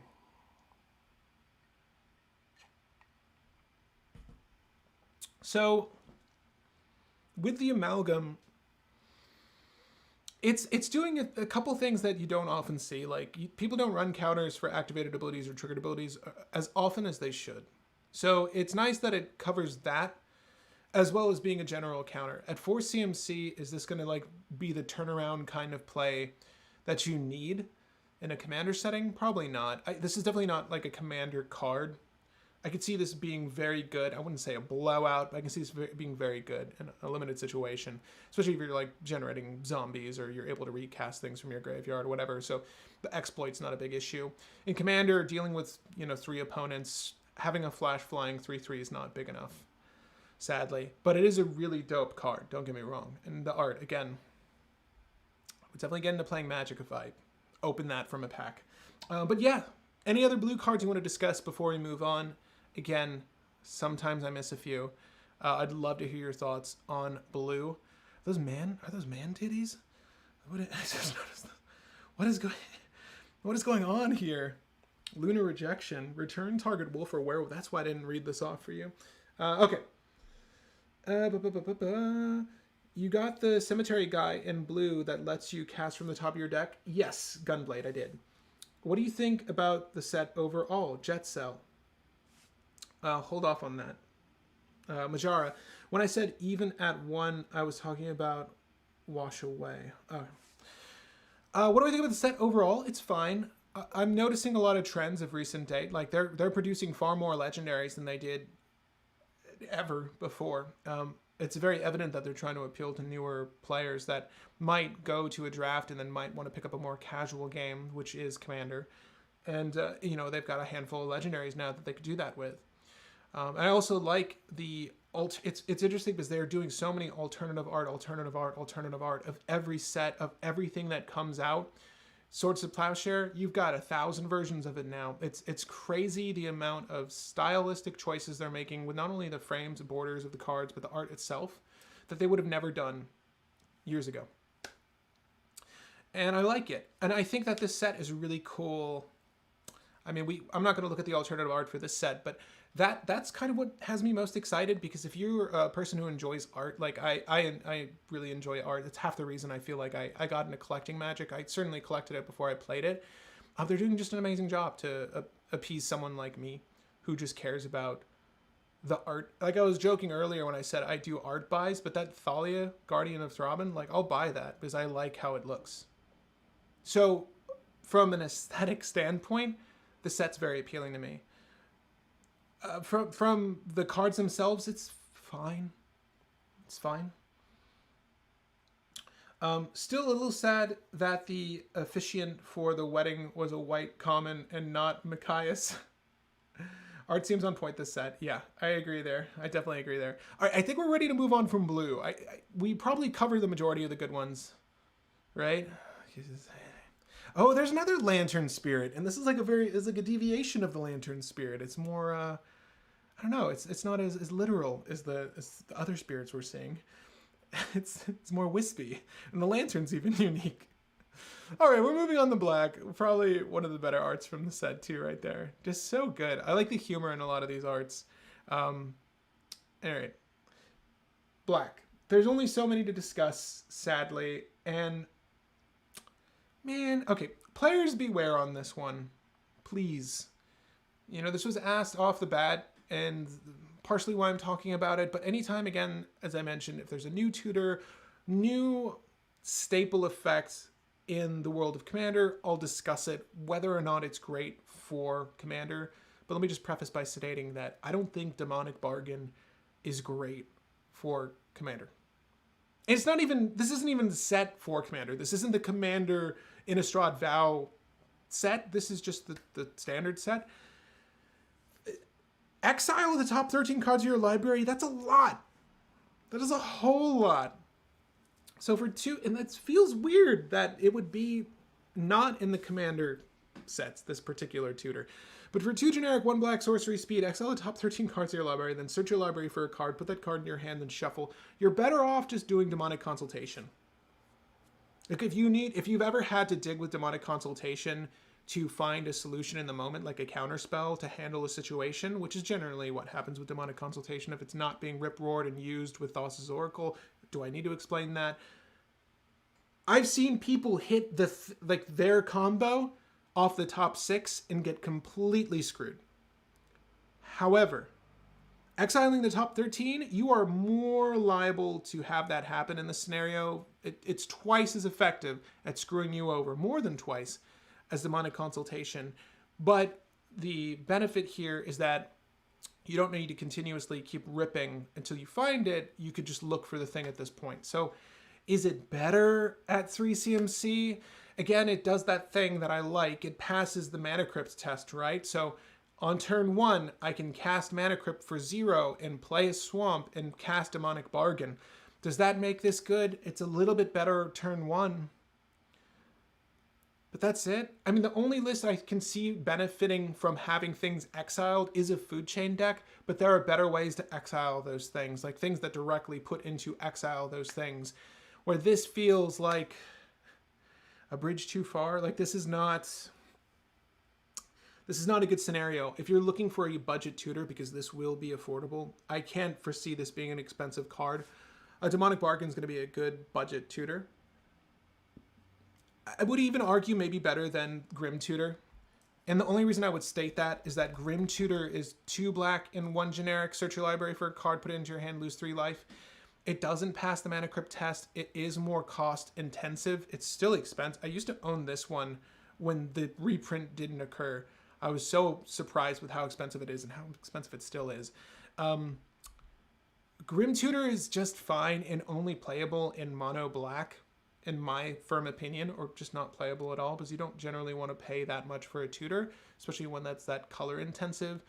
This and that are going to be fighting for the same spot in your deck, and just choose a flavor. If you're playing a Food Chain deck, then maybe this will be of benefit. But otherwise, I could see this exiling your Food Chain at the same time if the Food Chain was what you were going for. Can you imagine like getting rid of your Eternal Scourge, your Squee, the Moon Mist Griffin or whatever the hell it is, and then your Food Chain is the 13th card? That would suck. And you're like, I don't even know what I want to look for now because my Pull from Eternity or my friggin' Rift Sweeper was in that pile as well. Moving on. We're going to talk about, and I'm pretty sure this is new from the set. It's a Cleaver. Dreadfugue. For 1 black sorcery, target player reveals their hand. You choose a non-land card from it with mana value 2 or less. That player discards that card. A non-land card. You can make it so for 3 CMC, you could just make them discard any card. What's beautiful about this is it's another one of those duress effects, but 2 is not a bad number. And this is, again, as it pertains to a cEDH meta, a majority of your core cards in cEDH are going to be 2 CMC and under. All of them, really all of them. If you think of all of the main offenders, whether it be like staple stacks pieces, right? Like your Dranith Magistrate, your Collector Oof, your Torpor Orb should be played more. And any of those, like 2 CMC under Hate Bears and Artifact stacks, hits a majority of those. You know, Trinity Sphere is the only one that I can think of off the top of my head that it wouldn't touch. That's commonly played. But then there's also, I don't know, Thassa's Oracle, a Dockside Extortionist. People love talking about these cards. Well, those are 2 CMC, right? Countermeasures, a majority of which are 2 CMC. Everything from Counterspell to Delay down. You wouldn't hit the Force of Will. But the beauty of this is everyone sees the hand, they see the Force of Will, and then they see you get rid of the 1 blue thing. So hard cast that for 5, please. It's actually not bad. Mind you, people don't generally run these kinds of effects. They're what I would consider like a countermeasure to a counter. Like if you don't want to get flusterstormed when you're trying to storm off and win on your turn, then you would like dread fugue or duress the most likely culprit that's going to try to stop you. This is not bad for doing that. And I like it. It's a new one, and it's actually a good one. Non-land 2 CMC and under is really good. Now the last one I want to talk about is another, I think it's another cleaver. There it is. So I wasn't high on this when it originally came out, but again, I do want to discuss it because you have the Castlevania castle in the background, but 2,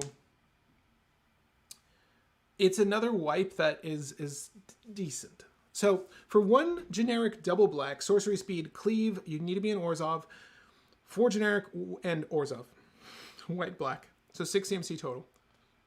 Destroy all creatures with mana value of 2 or less. Now, for 3 CMC, is destroying all creatures of a mana value 2 or less good? I just named like 2 creatures with a mana value 2 or less that are really, really annoying to deal with, right? So Path of Peril is going to hit all those hate bearers and any sort of value pieces that your opponents might be using, like their Dark Confidants or Esper Sentinels, let alone those things, but they're dorks. Any core build-up starting turn of the game cards, Deathrite Shamans, Birds of Paradise, all that stuff, like you're just going to wipe those off the board for 3 CMC. So it scales really well. Like people are going to do those things and you're going to be able to do that. And it scales even better late game where you might need this as ultimately a board wipe. Is 2 CMC good enough? I genuinely think so. I mean, Culling Ritual is pretty damn good, right? Like the 2 CMC hasn't hindered Culling Ritual because it just goes to show how vital mana value of 2 or less cards are to the world of cEDH, at least. A majority of all cards, whether they are instant sorcery and or permanent based, a majority of them are 2 CMC and under. So being able to destroy all those creatures 2 CMC and under is good. Is this the best? No, I still think Dam is the best. Dam is amazing because you could, skirt past losing anything of value with Dam by just spot removing something. Path of Peril is great though as a new alternative, and it is additionally a mass board wipe. So definitely something to bear in mind. Again, not my favorite, but certainly good enough. Now, before I move on to red, I'm happy to just field any questions regarding black. Be interested to hear your thoughts on the color, or is there anything I missed? I thought this was Seb McKinnon art at first, by the way. Gift of Fangs. Am I wrong? Like, is this very much like scheming symmetry, like a very symmetrical image? I totally thought that was Seb at first. And I wish Dying to Serve was better, man. This ability only triggers once each turn. Great! Limit it, why don't you? Okay, moving on. Spirits and Lanterns. Name a more iconic duo. Starsky and Hutch? No, Spirits and Lanterns, dude. Lantern only deck. Lantern Tribal, please. Yes, Trent. Rylth, Rio, to be honest. Love it. Jacob Eights, this disgusting. The stream? I'm so sorry. Yeah, even top 6 is risky, says Gunblade Knight, and this is in reference to the demonic consultation play that can really screw you over. What do you think of Edgar Charmed Groom? Is Edgar... I think Edgar is dual colored. I want to say that Edgar is going to be at the bottom. So I'm going to refrain from discussing Edgar until we get there. To be honest, I'd rather spend the extra 1 for Diabolic Tutor. Top 13 is too much and can cost you the game compared to 1 mana. Trev the Tree. That's so interesting that you would go that far. Is that quote at the bottom of Demonic Bargain a direct WotC quote? Let's see. Do not try to negotiate with me, human. You want power? This is the price. Oh, damn. Shots fired. Secret Lair? Yes. It's even like using a Secret Lair artist. Like this style, buy it. You want the reprint? Buy it. Crater Hoof? Buy it. Helping, good cause. Good cause. Buy it. All right. What about the black sorcery? Aim for the head. Yeah. Let's take a gander. Two generic.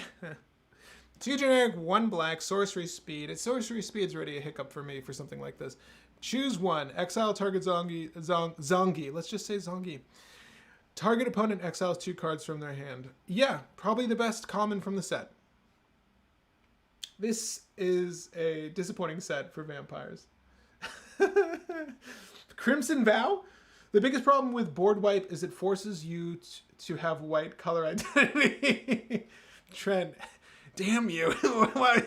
White is my favorite color. I like the struggle. White is, I mean, you guys maybe know, maybe don't know. I love Oswald Fiddlebender. I almost am done with, I'll show you a little teaser of some of the cards I have being done. But I'm obsessed with Oswald Fiddlebender, and it's mono white, and I'm doing okay. We're doing okay. But let me show you some art I've had done. Here, wait. This is not a good picture. Here. Can you see this? Damn, you really can't see it, can you? I do this, but it's going to be blurry. Screw it. It's blurry. Yeah, here you go. Here, little halftime show for you. Check that out.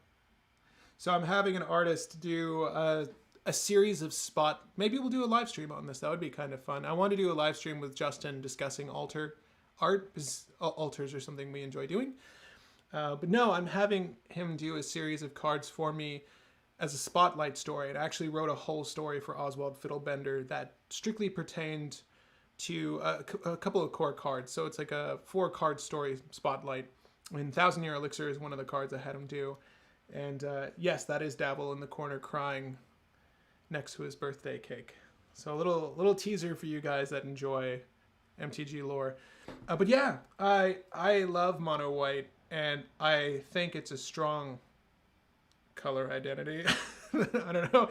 I don't need to go to bat for mono white. It's pretty shitty. Generally speaking, Oswald is strictly an artifact deck, but artifacts are my favorite because they can go into any deck. They're that powerful. All right, moving on. Did we talk about the insane Toxrill? Is an EE pod neoform target in Tassiger? No, if you haven't talked about Toxrill? Johnny Knoxville? Is Toxrill black? So you need to be in Dimir, or just, clearly you were playing, which deck did you say you were playing? You want to put this in Tassiger? Okay. Toxrill the Corrosive, 5 generic, double black, legendary creature, slug, horror. 7/7 body, I don't know why I said it that way. At the beginning of each end step, put a slime counter on each creature you don't control. And this is each end step. Each end step. Creatures you don't control get -1/-1 for each slime counter on them. That's right. Get oozed. Whenever a creature you don't control with a slime counter on it dies, create a 1/1 black slug creature token, which I hope... I didn't look at the tokens for this set. Tell me they look that charming. You can also pay Dimir and sacrifice a slug to draw a card. So that's value. That is value. This is actual value. Anytime it says each end step or each everyone's thing, it's good. And what's cool is that it just needs to have the one slime counter, excuse me. You can just give it the one slime counter and kill them or board wipe or so. Just remove the things, right? And in Toxrill's case, with our Path of Peril, you're not gonna, lose Toxrill, fortunately, after the Path, because it's a 7 CMC creature. And obviously you can use your Exotic Orchard, Forbidden Orchard? Jungle Cafe? What is the one that gives spirits? Just give a spirit a -1/-1. You definitely need to be using that land with Toxrill, right? Give creatures, give counters, get slugs, draw cards. It's a cool card. Again, this is not going to be for every man's list, but I do think it's fine. for what it does. And it's certainly good in Tasker. I can see this in Tasker, for sure. I'm gonna go down the list here. There's quite a few things. Wait 24 hours to see the comments I'm looking at if you're watching this post stream. Okay. I like Persistent Specimen as a black card. Neat reassembling skeleton replacement. Also, Toxroll is in the black section. Thank you, Trev the Tree. We gave it a look. Wait a minute. Where did your glorious hair flow go? Says Ian Ross. I'm gonna read through the rest of these. I had a cut recently. I started playing Teshar in my playgroup and my friends are just constantly bashing me for playing it. Like, mad that you're winning or bashing you because you're playing mono white? Yes, alter stream, please. I would really love that. I'm going to have a sit down with, once these come in, I just want to, we're going to take a quick halftime here, I have this concept for that this artist, the same artist that's doing the Oswald set, for Mana Vault, where I just wanted him to model it after a quote. What's one more life was the concept for Mana Vault. And the art is going to be sideways so that when you tap it, you see this beautiful, like, circus kind of area that this guy with his two kids is going into. But he's like handing off a singular coin to get admission for him and his two kids to go into this fair. And there's like themed amusement rides after 3CMC under artifacts. Like there's like a blasting station, like squirt gun thing. There's a Sensei's dividing top carousel, grinding station, Ferris wheel. There's all this really cool shit. Conceptually, he knocked it out of the park, but there was a miscommunication that he did it vertically when I wanted it. He did it horizontally where I wanted it. He did it vertically where I wanted it horizontally, because I want you to be able to admire the art and only admire the art when you've tapped the card. You don't deserve to appreciate my Mana Vault unless you're tapping it. What's one more life? That I want to share that when it's done, but there's a bunch of cool altars that Justin and I both have. It'd be fun to talk about them and hopefully share some decent information with you guys if you want to get altars done. The artists we use, and obviously, I don't want to talk about rates because people's rates change and I want people to get paid what they feel they're worth, especially in this market. But I do want to just explore the art and obviously the concept behind the art that we get done. Finally, I get to see the hair on the big screen. Love the cut, even if I miss the long hair. Hayden Luck, thank you. I appreciate that. Mr. Slug, go brr. Bye-bye, everybody. I have to go. Majra, good night. Thank you for joining us. Dope idea on Vault. Who is really going to untap it? Not anymore. But I love the concept. I really love the concept. Best part about Persistent Specimen is the art and the flavor text. Okay, so I think we're moving on. Art is the correct way. Persistent Specimen, and I think we'll move on after this. Okay. Yes. Oh my god, so good. For some reason, I just had music from Castlevania pop up in my mind. I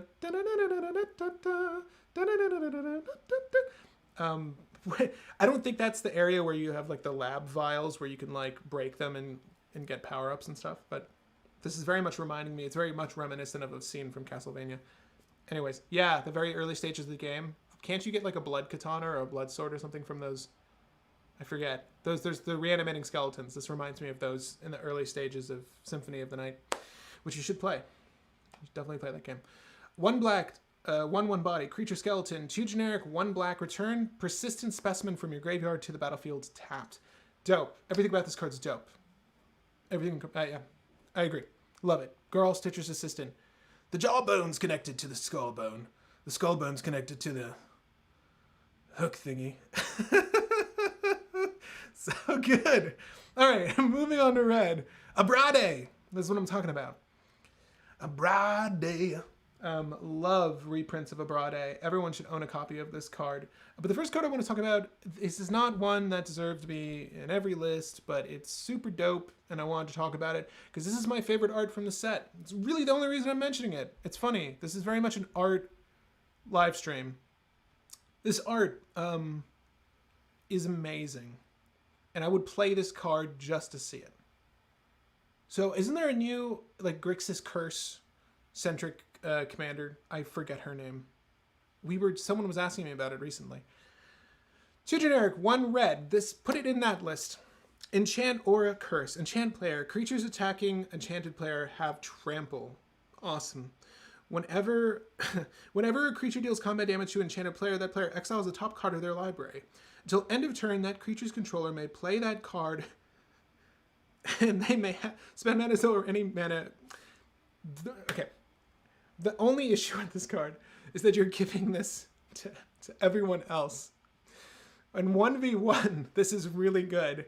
And in Commander, it's like, yes, encourage people to attack this sole individual, but my major qualm with this is the fact that it's a lot of value. It's very good. It passes that mana crypt test I've been talking about, but it's value for your opponents, and it's almost too much value. But I love this. I just love it. I don't know. I want to get a playmat with that art. Like, definitely. It reminds me of... Wait, it's important. It's important, I promise. Bedeviled? I don't know. Like, the energy, like the motion, the sense of motion, right, that these goblins have as they're charging this poor paladin, kind of reminds me of this. This is Seb McKinnon, but this is not Seb McKinnon. This is someone else. I just want it. I just want it on a playmat. Do you have more playmats than you will ever need to play with, like me? I've got like 12 playmats down there. I just collect them because I just like the art. This is one I really want to get, though. All right, moving on. We have one more red card to speak of, and it's just it's okay. And hear me out. Hear me out. End the festivities. I know, it's weird, right? 1 red, sorcery speed. End the festivities deals 1 damage to each opponent and each creature and planeswalker they control. That's a lot of 1s being allocated on things that aren't your own. So there's a card I actually do like that this just doesn't get played. Electrickery. Speaking of good art. But Electrickery is instant speed. Deals 1 damage to target creature you don't control. Overload for 1 generic, 1 red. Deals 1 damage to... target gets replaced with each. So each creature you don't control gets 1 damage.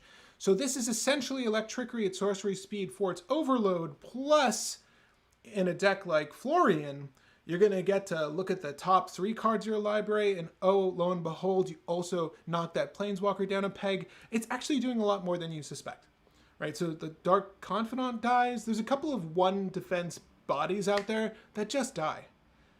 I really like End the Festivities. Is it an amazing card? Is it like... You know, honestly, it is amazing at common. This much value at common in a commander setting is actually really good. Again, it's not going to fit in every list, but if you fight or face off against a lot of green lists, there's going to be a lot of value targets there. So I really do like this card. I think it's one of the better red cards. And sadly, the last red card I wanted to talk about. There weren't that many great red cards from the set. But I'm curious to know if I missed anything. I'd be happy to discuss anything you guys want to talk about before we move on to green. Okay. Dope idea on Vault. Thank you, thank you, thank you. Bloody Tears. Is that the Castlevania song? It might be. I'm going to listen to the soundtrack after this. I haven't listened to the soundtrack in a while. I have a few OSTs for video games. I actually keep Final Fantasy. I have a 4-disc, funny enough, 4-disc collector's original soundtrack for Final Fantasy VII in my car that I'll just listen to on occasionally. It's amazing. I love game music, but Castlevania's got some amazing music. I wish I don't know if I own the CDs for that anymore. Is there and Seb art is in the set? No, I don't know if Seb is in the set art-wise. Your opinion on Yuriko Doomsday versus Malcolm Timna Doomsday? I would probably steer towards Malcolm Timna because there's more inherent value. I don't know, draw is pretty good, treasures are pretty good. Malcolm is severely underrated. I kind of like it a little bit more, and you get 1 more color, right? So that's about all I can say about that. I mean, is white super valuable? Ask Ask Nobru over here. Is white any good? P.S. Cursive Hospitality, I agree. Art is dope. It's so good. Little Red Riding Hood about to get slayed, about to get that blood drained. So many tokens about to be created. Looks so good. Festivities is also WinCon and Quark Sakashima while being excellent value. Hell yes. Hell yes. So true. And the festivities. Yeah. It's actually a WinCon. It's, I don't know. I love this card. It's funny. Like, usually the Spotlight cards are just okay. I found that historically the Spotlight cards are just universally okay cards that are meant to tell a story or play a part, a smaller part in the large story of the set. But it's actually a decent card. Thank you. And I'm glad you suggested a list for it. I wish curses were more cEDH viable. I agree. I think we're moving on. There was nothing else from Red you guys wanted to talk about. I'll take it that that's the case. And we're moving on. Lastly, Outlet, Kessick Flame Breather, Outlet for Storm, Maniform Hellkite, sure. Lightning Wolf, super cute. Okay, I think that's it. Yeah, that's it. I love Ascendant Pack Leader, by the way. I feel like this would be good in like a cube setting. I don't know if it's not good for Commander, but how is the blood token vampire in something like Galazeth? How is the blood token vampire? The blood, like the black one? I don't know. Off topic, but Final Fantasy Remake concert in Hawaii this month with Nobu attending. I had a roommate I fell out of. Kind of a dickhead, but he went to a couple of Final Fantasy concerts and he saw Nobuo twice. He has pictures with him. He's cool in his taste, but he was just a complete slob around the house. I hate renting with other people. This was very, very early 20s, late teens, early 20s when I was going to college. Yeah, it was the worst, but he went to multiple concerts. I'd love to go to a Final Fantasy concert, especially Final Fantasy 7, but I love the entire range. One last thing for Red. Check Chandra's full art. It's gorgeous. Dressed to Kill, right? Yeah, I should. Yeah, it is gorgeous. Man, I love this. Yeah. It's so cool. This feels like, I mean, it's like a part of the Spotlight, right? She's crashing this party. It looks amazing. The dress is fantastic. They're both really good, mind you, but I'm super partial to this one. It looks absolutely amazing. Yeah, I agree. What is your fave card in the set? I don't know if we've gotten there yet. I think, well, baby, I'm howling for you. About to go to it. This is my favorite card from the set. Good transition. Thank you for that. Why is this my favorite card from the set? Everything about this, from the art to the theme to the name to what's happening in the scene. But it's a Sithis card is the only reason I'm talking about it, and it's really the only green card that I feel needs mention. Sorry, if there's a green card you want to talk about, we'll talk about it. But Howling Moon for 2 generic 1 green enchantment. At the beginning of combat on your turn, target wolf or werewolf you control gets +2/+2 until end of turn. Whenever an opponent casts their second spell each turn, create a 2/2 green wolf creature token. What's good for me about going wide is that this is another thing that helps me go wide in much the same way you'd have a Mangara draw, a Crom draw. This is generating tokens to help me advance my board state and just rip and roar. It's also just giving me bodies early on. It passes the Mana Crypt test to just go ahead. And early on, like, this is a turn 1 play is really great. Like, I would skip the draw on Sithis to just do this and start making wolves to just swing out. But you can Eldritch Evolution this into a value creature at 2 CMC. Like, there's a bunch of really great stuff you get to do with this. And what value creature? Like Sanctum Weaver. There's so many. Sanctum Weaver, the Enchantress, Argothian Enchantress, Destiny Spinner, clearly. It's really good. And obviously deck dependent, but I love this one. Love a good cheap booty. All right, I'm back. What did I miss? Gunblade, you missed everything. We broke into song. We talked about our favorite whiskeys. So much fun stuff. I'm guessing we'll be looking at Piper soon enough. Oh. Oh, do you guess?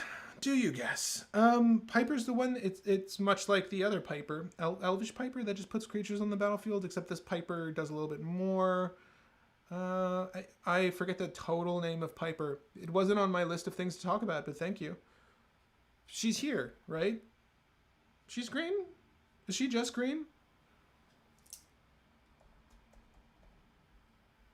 Howlpack Piper. Howlpack Piper. Is this 3D art?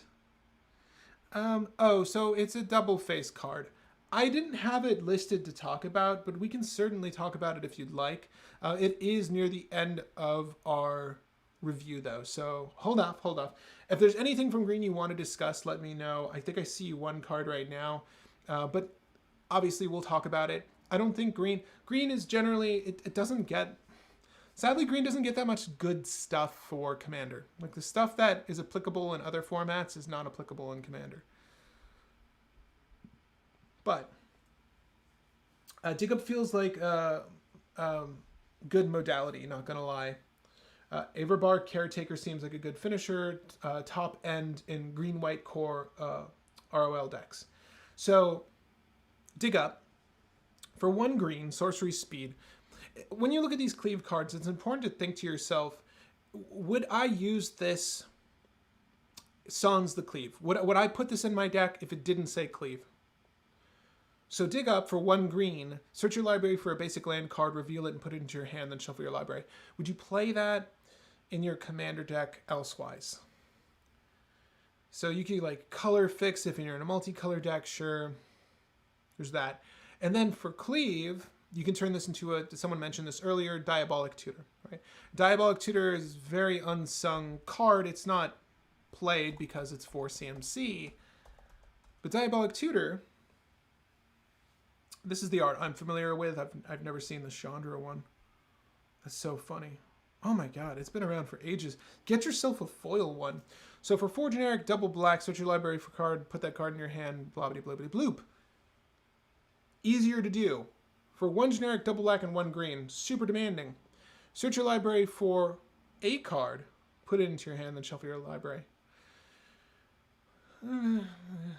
I wouldn't play it for I wouldn't play it for it itself. I wouldn't play it for the cleave effect because I don't play Diabolic Tutor either.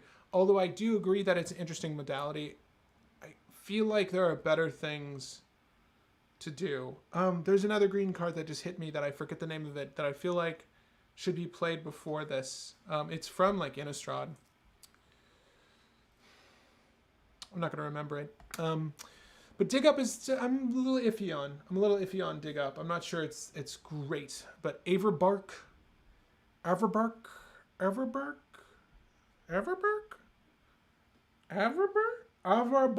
Caretaker. I don't think that's in green. So we'll try to find it later. When do you play your guitar on stream, Magical Uprising? Are there 80 people waiting for that? They're all out of tune. I haven't played guitar in a while though. I mentioned the amp I use is broken. I've never gone around to fixing it. The only guitar I really play is my Taylor acoustic in the other room when I have time. Maybe soon. Is that what we want to do? Dig Up feels a bit, yep. This is the kind of card that gets recommended to beginner budget Commander players, not cEDH. So it's all, yeah, that kind of summarizes it for me. Are you thinking of Traverse the Ulvenwald? Was I? Was I thinking of Traverse the Ulvenwald? Thank you, G3M333 and Eros Omega, and Tiger. This is like this is a better version of what that is trying to do, in my firm opinion. And thank you for bringing up the name, because I think it's important we discuss this one if we discuss that one. Traverse the Ulvenwald is 1 green, search your library for a basic land card, reveal it, put it in your hand, then shuffle your library. With the amount of self-mill strategies and the amount of spells that just fling in a casual game of Commander, Delirium is not difficult to hit. If there are 4 or more card types among cards in your graveyard, instead search your library for a creature or land card, reveal it, put it into your hand, and then shuffle your library. Is this as broad as the cleave effect on the other card? No. Are you in green? Okay. Does your strategy rely on a creature? This is good. Land? You can't undersell the land portion of this either, because Gaia's Cradle is a damn good card. And depending on what your list is doing, there are other lands that are super valid for that strategy.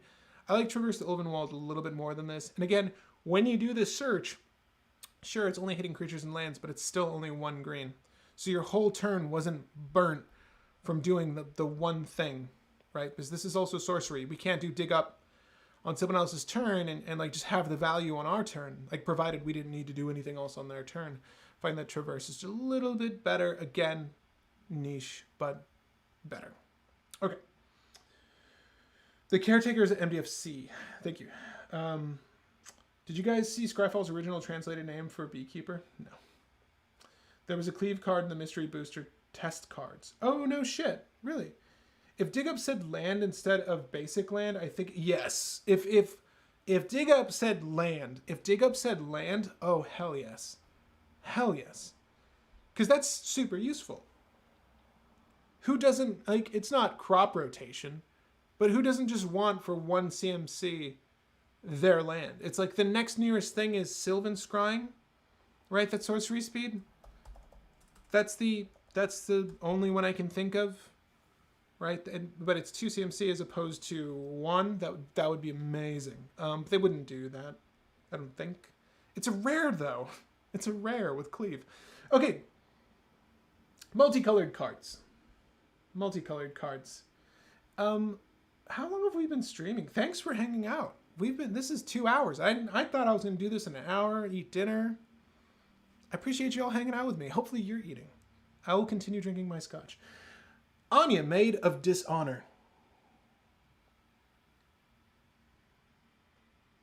I like your boots. I like your boots, Anya. Anya.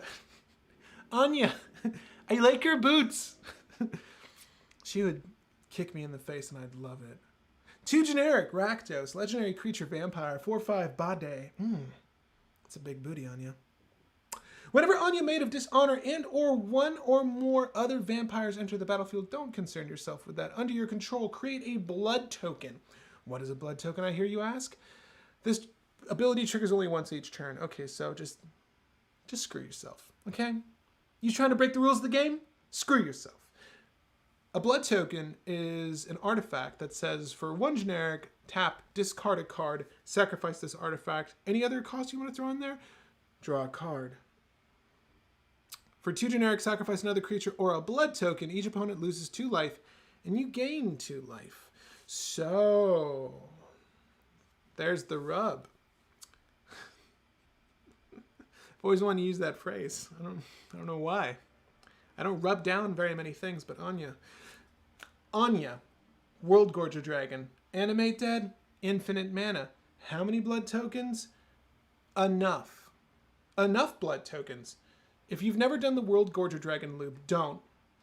But if you're forced to, if you must exile all your things and screw yourself over, then do.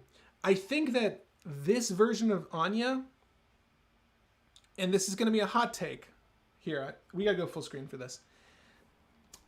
The original Anya Falconwrath is like the new MacBook M1 Pro, where this version of Anya, Maid of Dishonor, is the M1 Pro Max.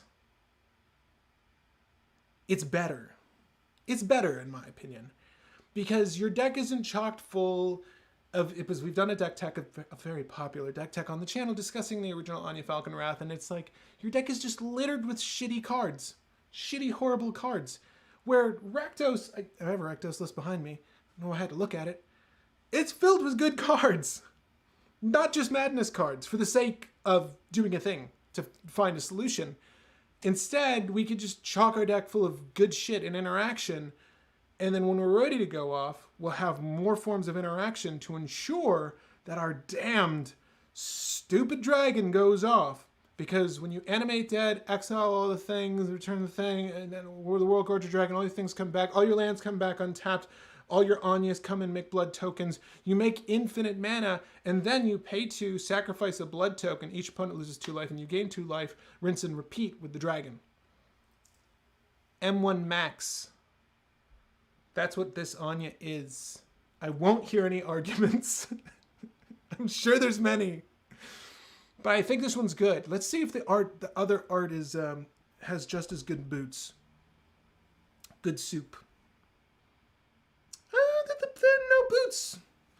No boots, but I like the pixie cut's good. I like it, Anya. I like you. I like you. I like this Anya a lot. Am I going to build it? Maybe. Maybe. I don't know. Do I need to prove that it's M1 max? I have an M1 max. I'm very stoked. Because I owned a Pro for a hot second and it was not up to snuff when I was trying to edit video from that. Okay, Anya, Maid of Dishonor, check. But have we talked about Grolnuk? I love the art too. He's just like in a field. He looks so harmless. He or she, I don't know what Grolnuk is, but the Omnivore for 2 generic Simic. Legendary creature frog, 3/3 Bade. Whenever a frog you control attacks, mill 3 cards. How many frogs are you going to have? Well, time to look. Wasn't there an enchantment that turns things into frogs?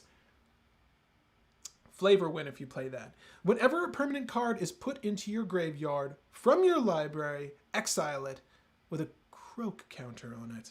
That's right. So many new counters are being introduced, but the croak counter may be the most valuable one.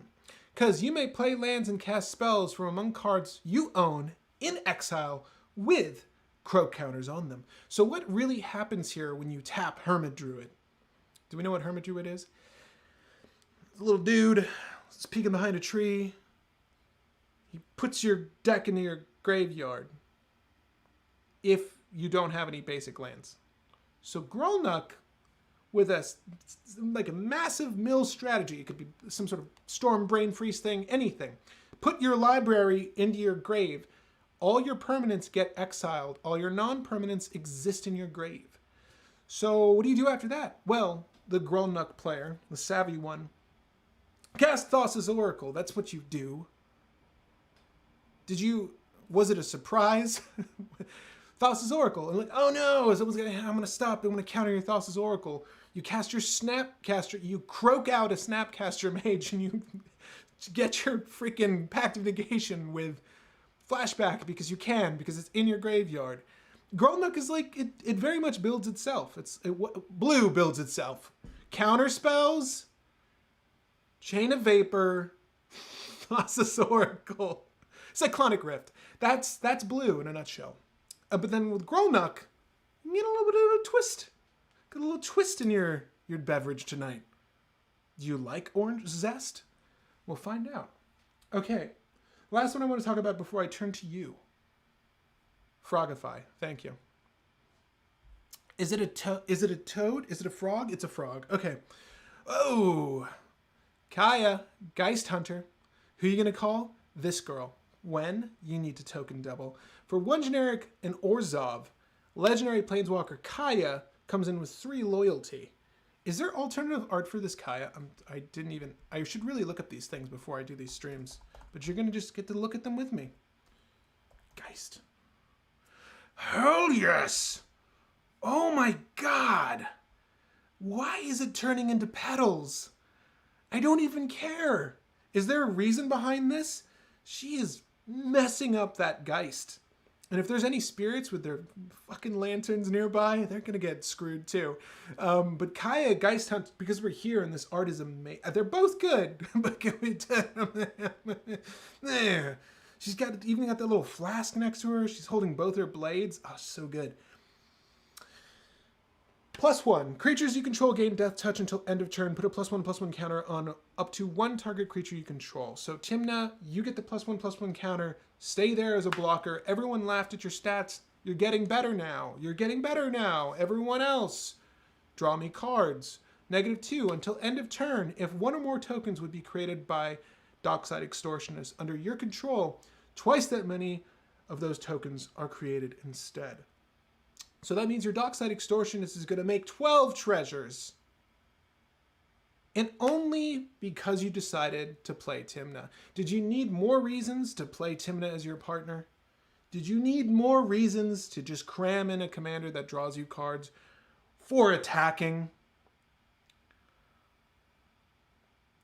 -6. Exile all cards from all graveyards, then create a 1/1 white spirit creature token with flying for each card exiled this way. That's right, Grolnuck.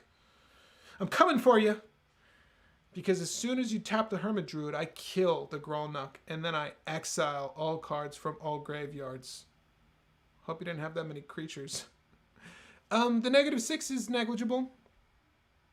Everything else is really good. I actually think the +1 is okay. It's the -2 that we're after, and the -2 is pretty damn good. -2 is pretty cool. Do you have a token strategy? Make more of those tokens. Blood, treasures, like I mentioned. Whatever the token is, make more of it. But what's cool about this is that it's until the end of your turn. So for 3 CMC, you get this totem, essentially. It's ethereal, it's going to go away.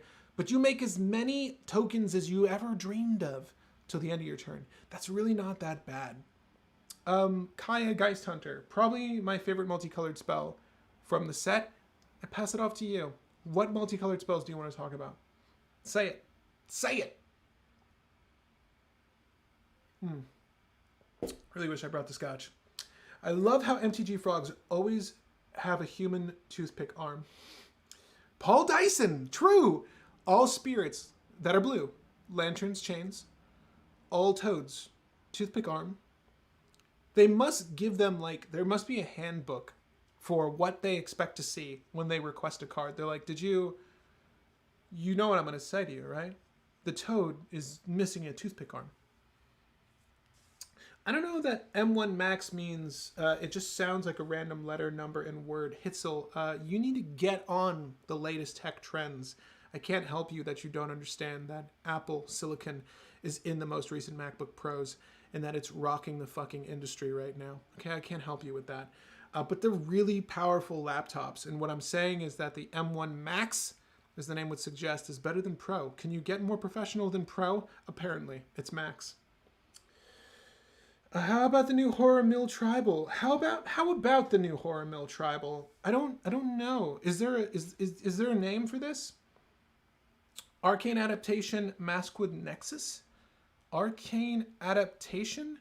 We might have passed that card, but I believe you, Gunblade. I believe you. Grolnuck has the arm hanging out of its mouth so that he can be Gitrog when he grows up.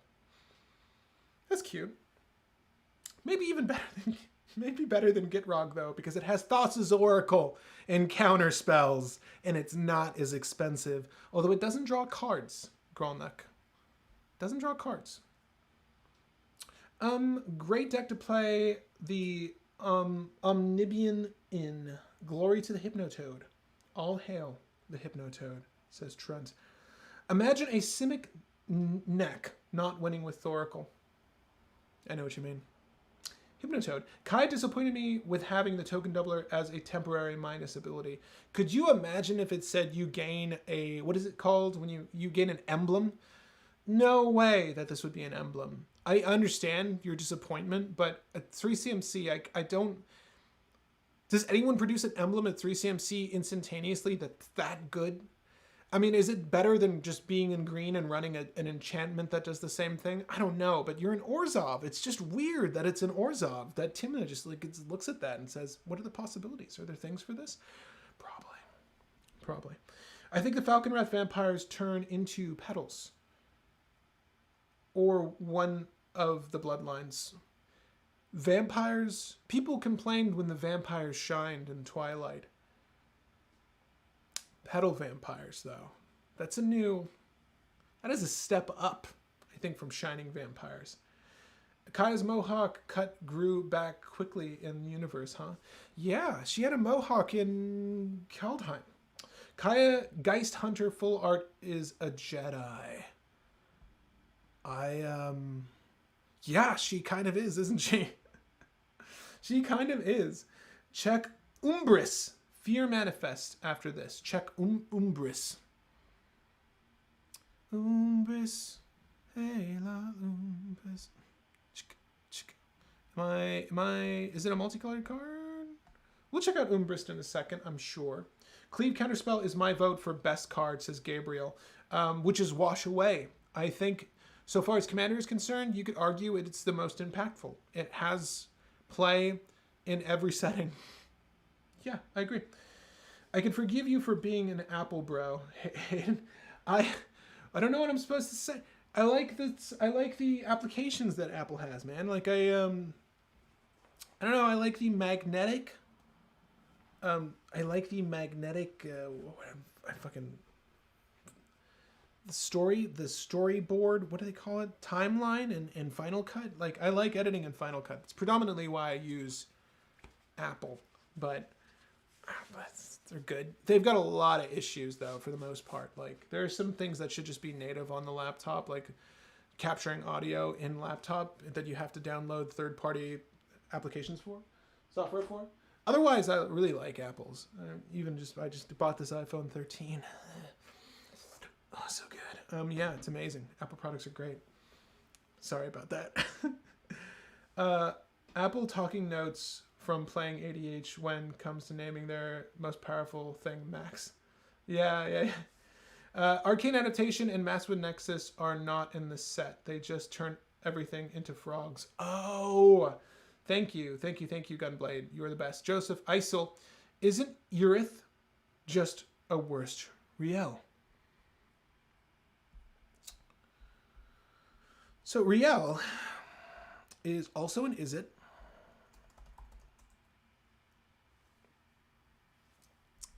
Riel the Everwise. So 3 CMC gets +1/+0 for each instant sorcery card in your graveyard. So she gets really buff, this old lady.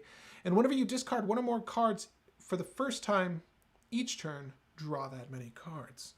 So whenever you discard one or more cards for the first time each turn, draw that many cards. So yeah, you can use the Thrill of Possibility, any as additional cost, discard, you're gonna get some value from, right?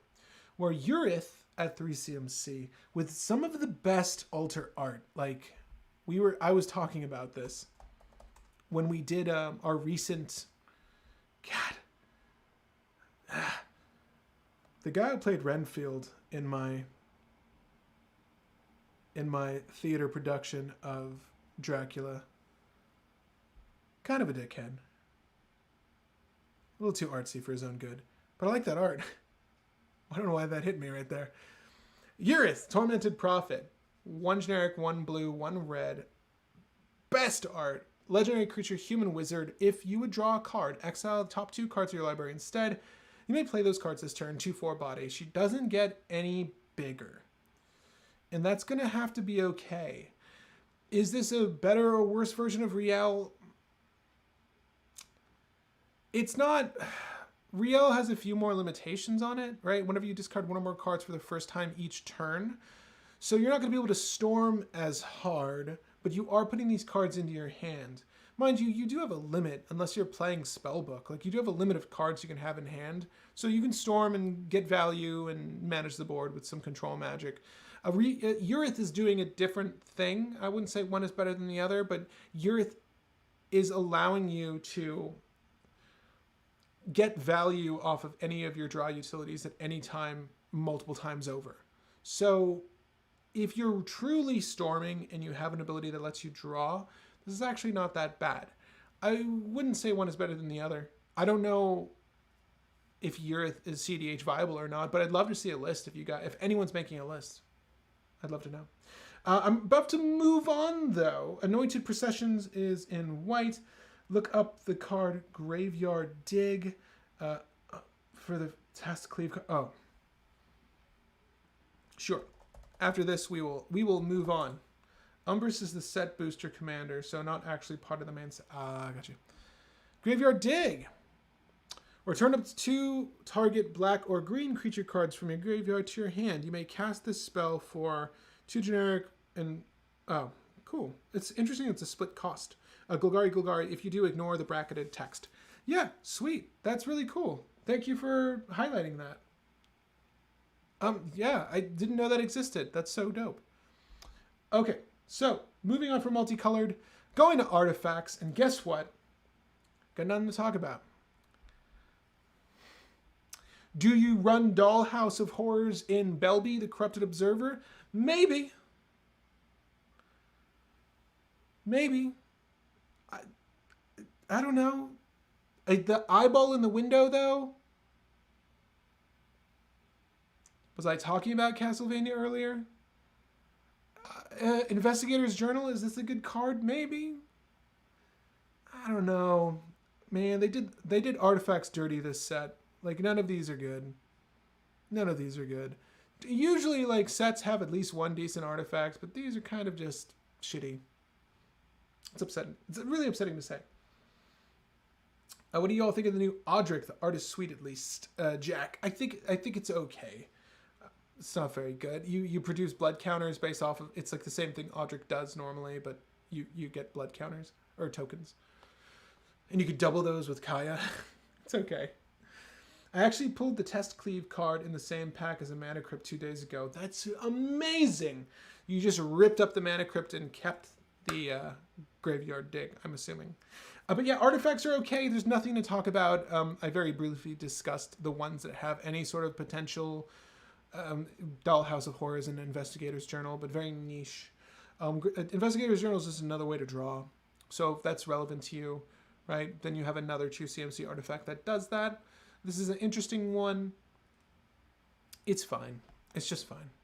And so far as lands are concerned, nothing to talk about. Nothing to talk about here. New Evolving Wilds art, great. Some slow lands, great. I'd rather have the fetchable cycle ones, to be perfectly honest. The cycle lands that are dual types and come untapped. Some more black and white lands. These are really good looking. I actually like the... this is one of my favorites. I absolutely love it. It's so... it kind of reminds me... I don't know why. It kind of reminds me of Pirates of the Caribbean. There's a big ship in it. I guess that might be why. But the art style is very... I don't know. It's just good. It kind of reminds me of the Kraken in that series. The mountain from the other set is still my favorite, but these are fine. That's all I had to say about these lands. Nothing really great. And we're moving on to the final category. Double-faced cards. All right. You know which one I'm going to talk about? You know which one I'm going to talk about? You want to know? It's right there. Wedding announcement. God, she's so happy until she sees the back end of that invitation. She has no idea. White, you got something remotely good, and then you just shat all over yourself. And now I have to clean up after you. God, it's embarrassing. Oh, it's so bad. 2 generic, 1 white, enchantment. At the beginning of your end step, put an invitation counter on wedding announcement. Oh my God, what's it gonna do? Oh, but there's more. If you attacked with 2 or more creatures this turn, draw a card. What? Oh my God. Oh, white is getting draw. White just got draw. Otherwise, create a 1/1 white human creature token. Now I can attack and draw cards. Oh, this is so good. Oh my God, white finally got draw. Then if wedding announcement is 3 or more... Oh my God. Okay. Yeah. Let's see what does it do. What does it do?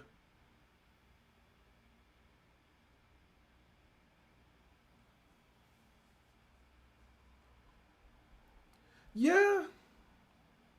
That's a cool looking serpent. Man.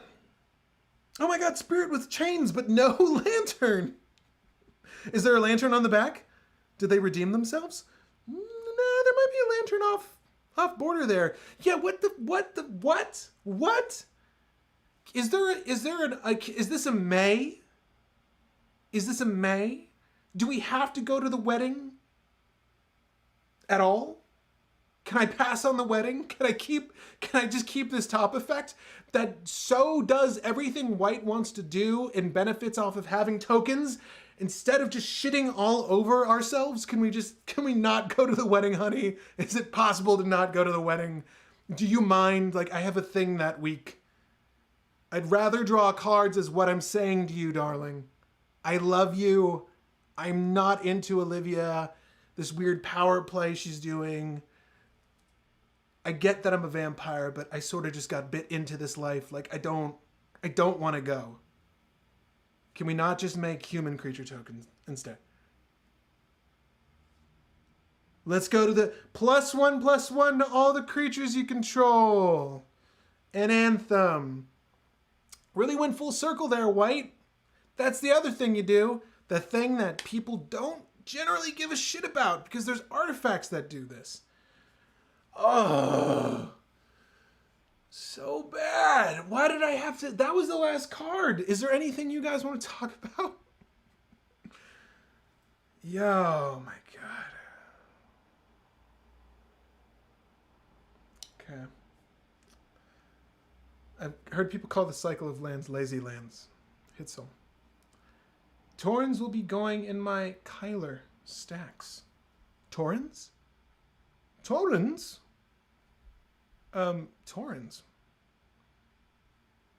I believe you. Torrens? Oh, Torrens. Okay, we can look at this really quick.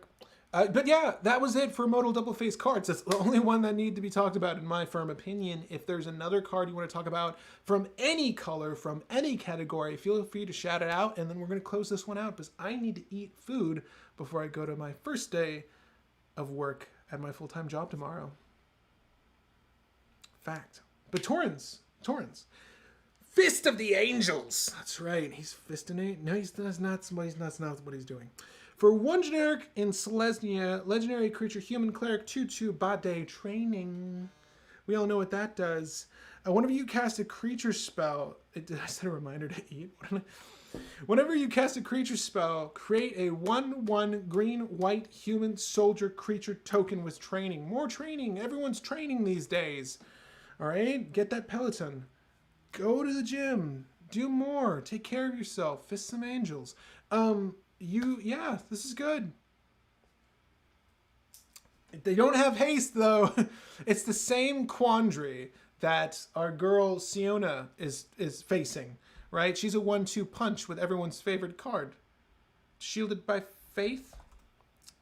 But this girl, oh my God, there's more Sionas than I anticipated. This one. Same kind of story. You make a bunch of 1/1, not green, but white human soldiers. Torrens, he's there. Okay. Sad, Majra says. Yep, Umbris isn't part of the spoiler page. It's the set booster extra commander. Oh my God, if someone says Umbris one more time. The fear manifest. What's happening to his lower half? I kind of wish more of Umbris was in the image. Even with the full art. Umbris for 3 generic, Demia. 1/1 body. What a piece of shit. Umbris Fear Manifest gets +1/+1 for each card in your opponent's own exile. So it's a 1/1. Whenever Umbris or another nightmare or horror enters the battlefield under your control, target opponent exiles cards from the top of their library until they exile a land card. Now that's actually okay. So it's more than a 1/1. All right. Was someone saying they wanted me to build this deck? That could be a thing. I get what you're trying to do. Are there a lot of easy flicker strategies in these colors? Are we doing Narumea Umbris? Ghostly Flick that Umbris? Nightmare Horror? You can make people exile themselves. That's not bad. I don't know what the general strategy is. I don't screw with Dimir. So I'm not really certain what you Dimirians are trying to do. But I'd be curious to see a flushed out version of this list. Presumably infinite mana and some sort of death loop / bounce loop. Seems good. Umbris plus meme betrayal. This is Trent. Yeah, that sounds like a thing that you could do. Let's see here. Jacob Turbo Turns is a solid modal commander. Jacob Turbo Turns? Is that its name? Jacob Turbo Turns?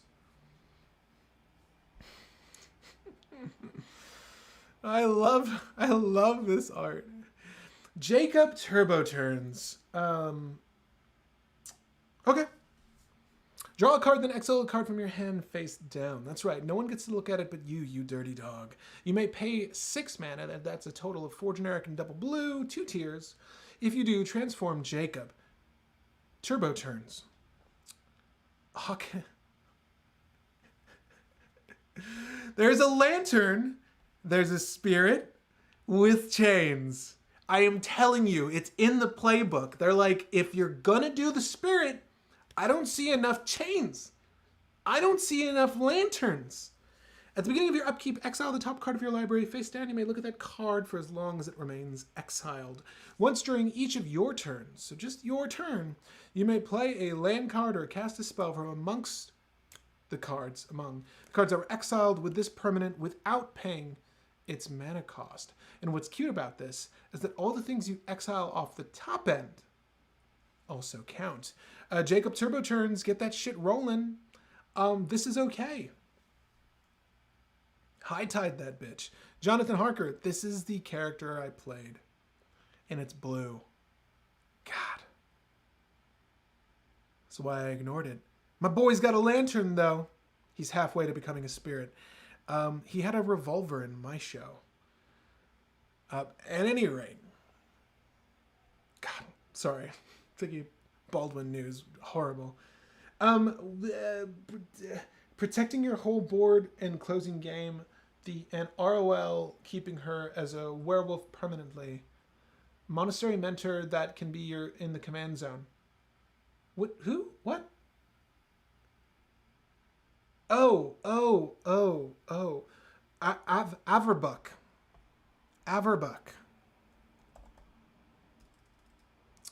Is this the back end of a card? Or is this like another commander? What is Averbuck? Caretaker? You're just making up names. Okay, here we go. Eris Omega, Averbuck, Caretaker, Pat. As a finisher. 4 generic, double green, 4/4 body, hexproof, human, werewolf. She doesn't look like a werewolf to me. At the beginning of combat on your turn, put 2 1/1 counters on another target creature you control. Hey, there's your 1/1 counters for that white dude. Still pay 3 though. Daybound, but when it becomes night, she loses all the clothes. Are they allowed to show this? A creature, werewolf, hexproof, 6/6 bade. Other permanents you control have hexproof. They don't need to be werewolves or wolves. At the beginning of combat on your turn, put 2 +1/+1 counters on each creature you control. That is as wide as it gets. Hollowhenge Huntmaster. This is a finisher? For a Rule of Law deck? What do you mean ROL? Oh, like a very slow thing to do. Okay. The issue is once you mill everybody down to a land, they stop milling from flicker. Fact. Well, until you hit a land, does the land not go away? I don't want to look them up again. We've moved on. But if you're doing it, let me know in the comment section after this video. Are Lanterns and Chains WotC's version of more cowbell? Legitimately, I think they are. William Hunt says, it's turns, plus enter the infinite. Flip and cast infinite instantly. I'm gonna go full screen here, and if there's any other thing you want to talk about, we'll get to it. Witheds just really likes Thresh from League of Legends. You can foretell Ulrin's Epiphany. Pretty sure they also exile the land. They just stop exiling after they exile the land. Could be wrong. Joseph Eisel. I'm going to go with that. That's how I read it initially, so it made sense. Okay, Jack Lamont says, Avabruck. We found her. Yeah, the land gets exiled too. Thank you. It's like consuming aberration, but it exiles. Very dope.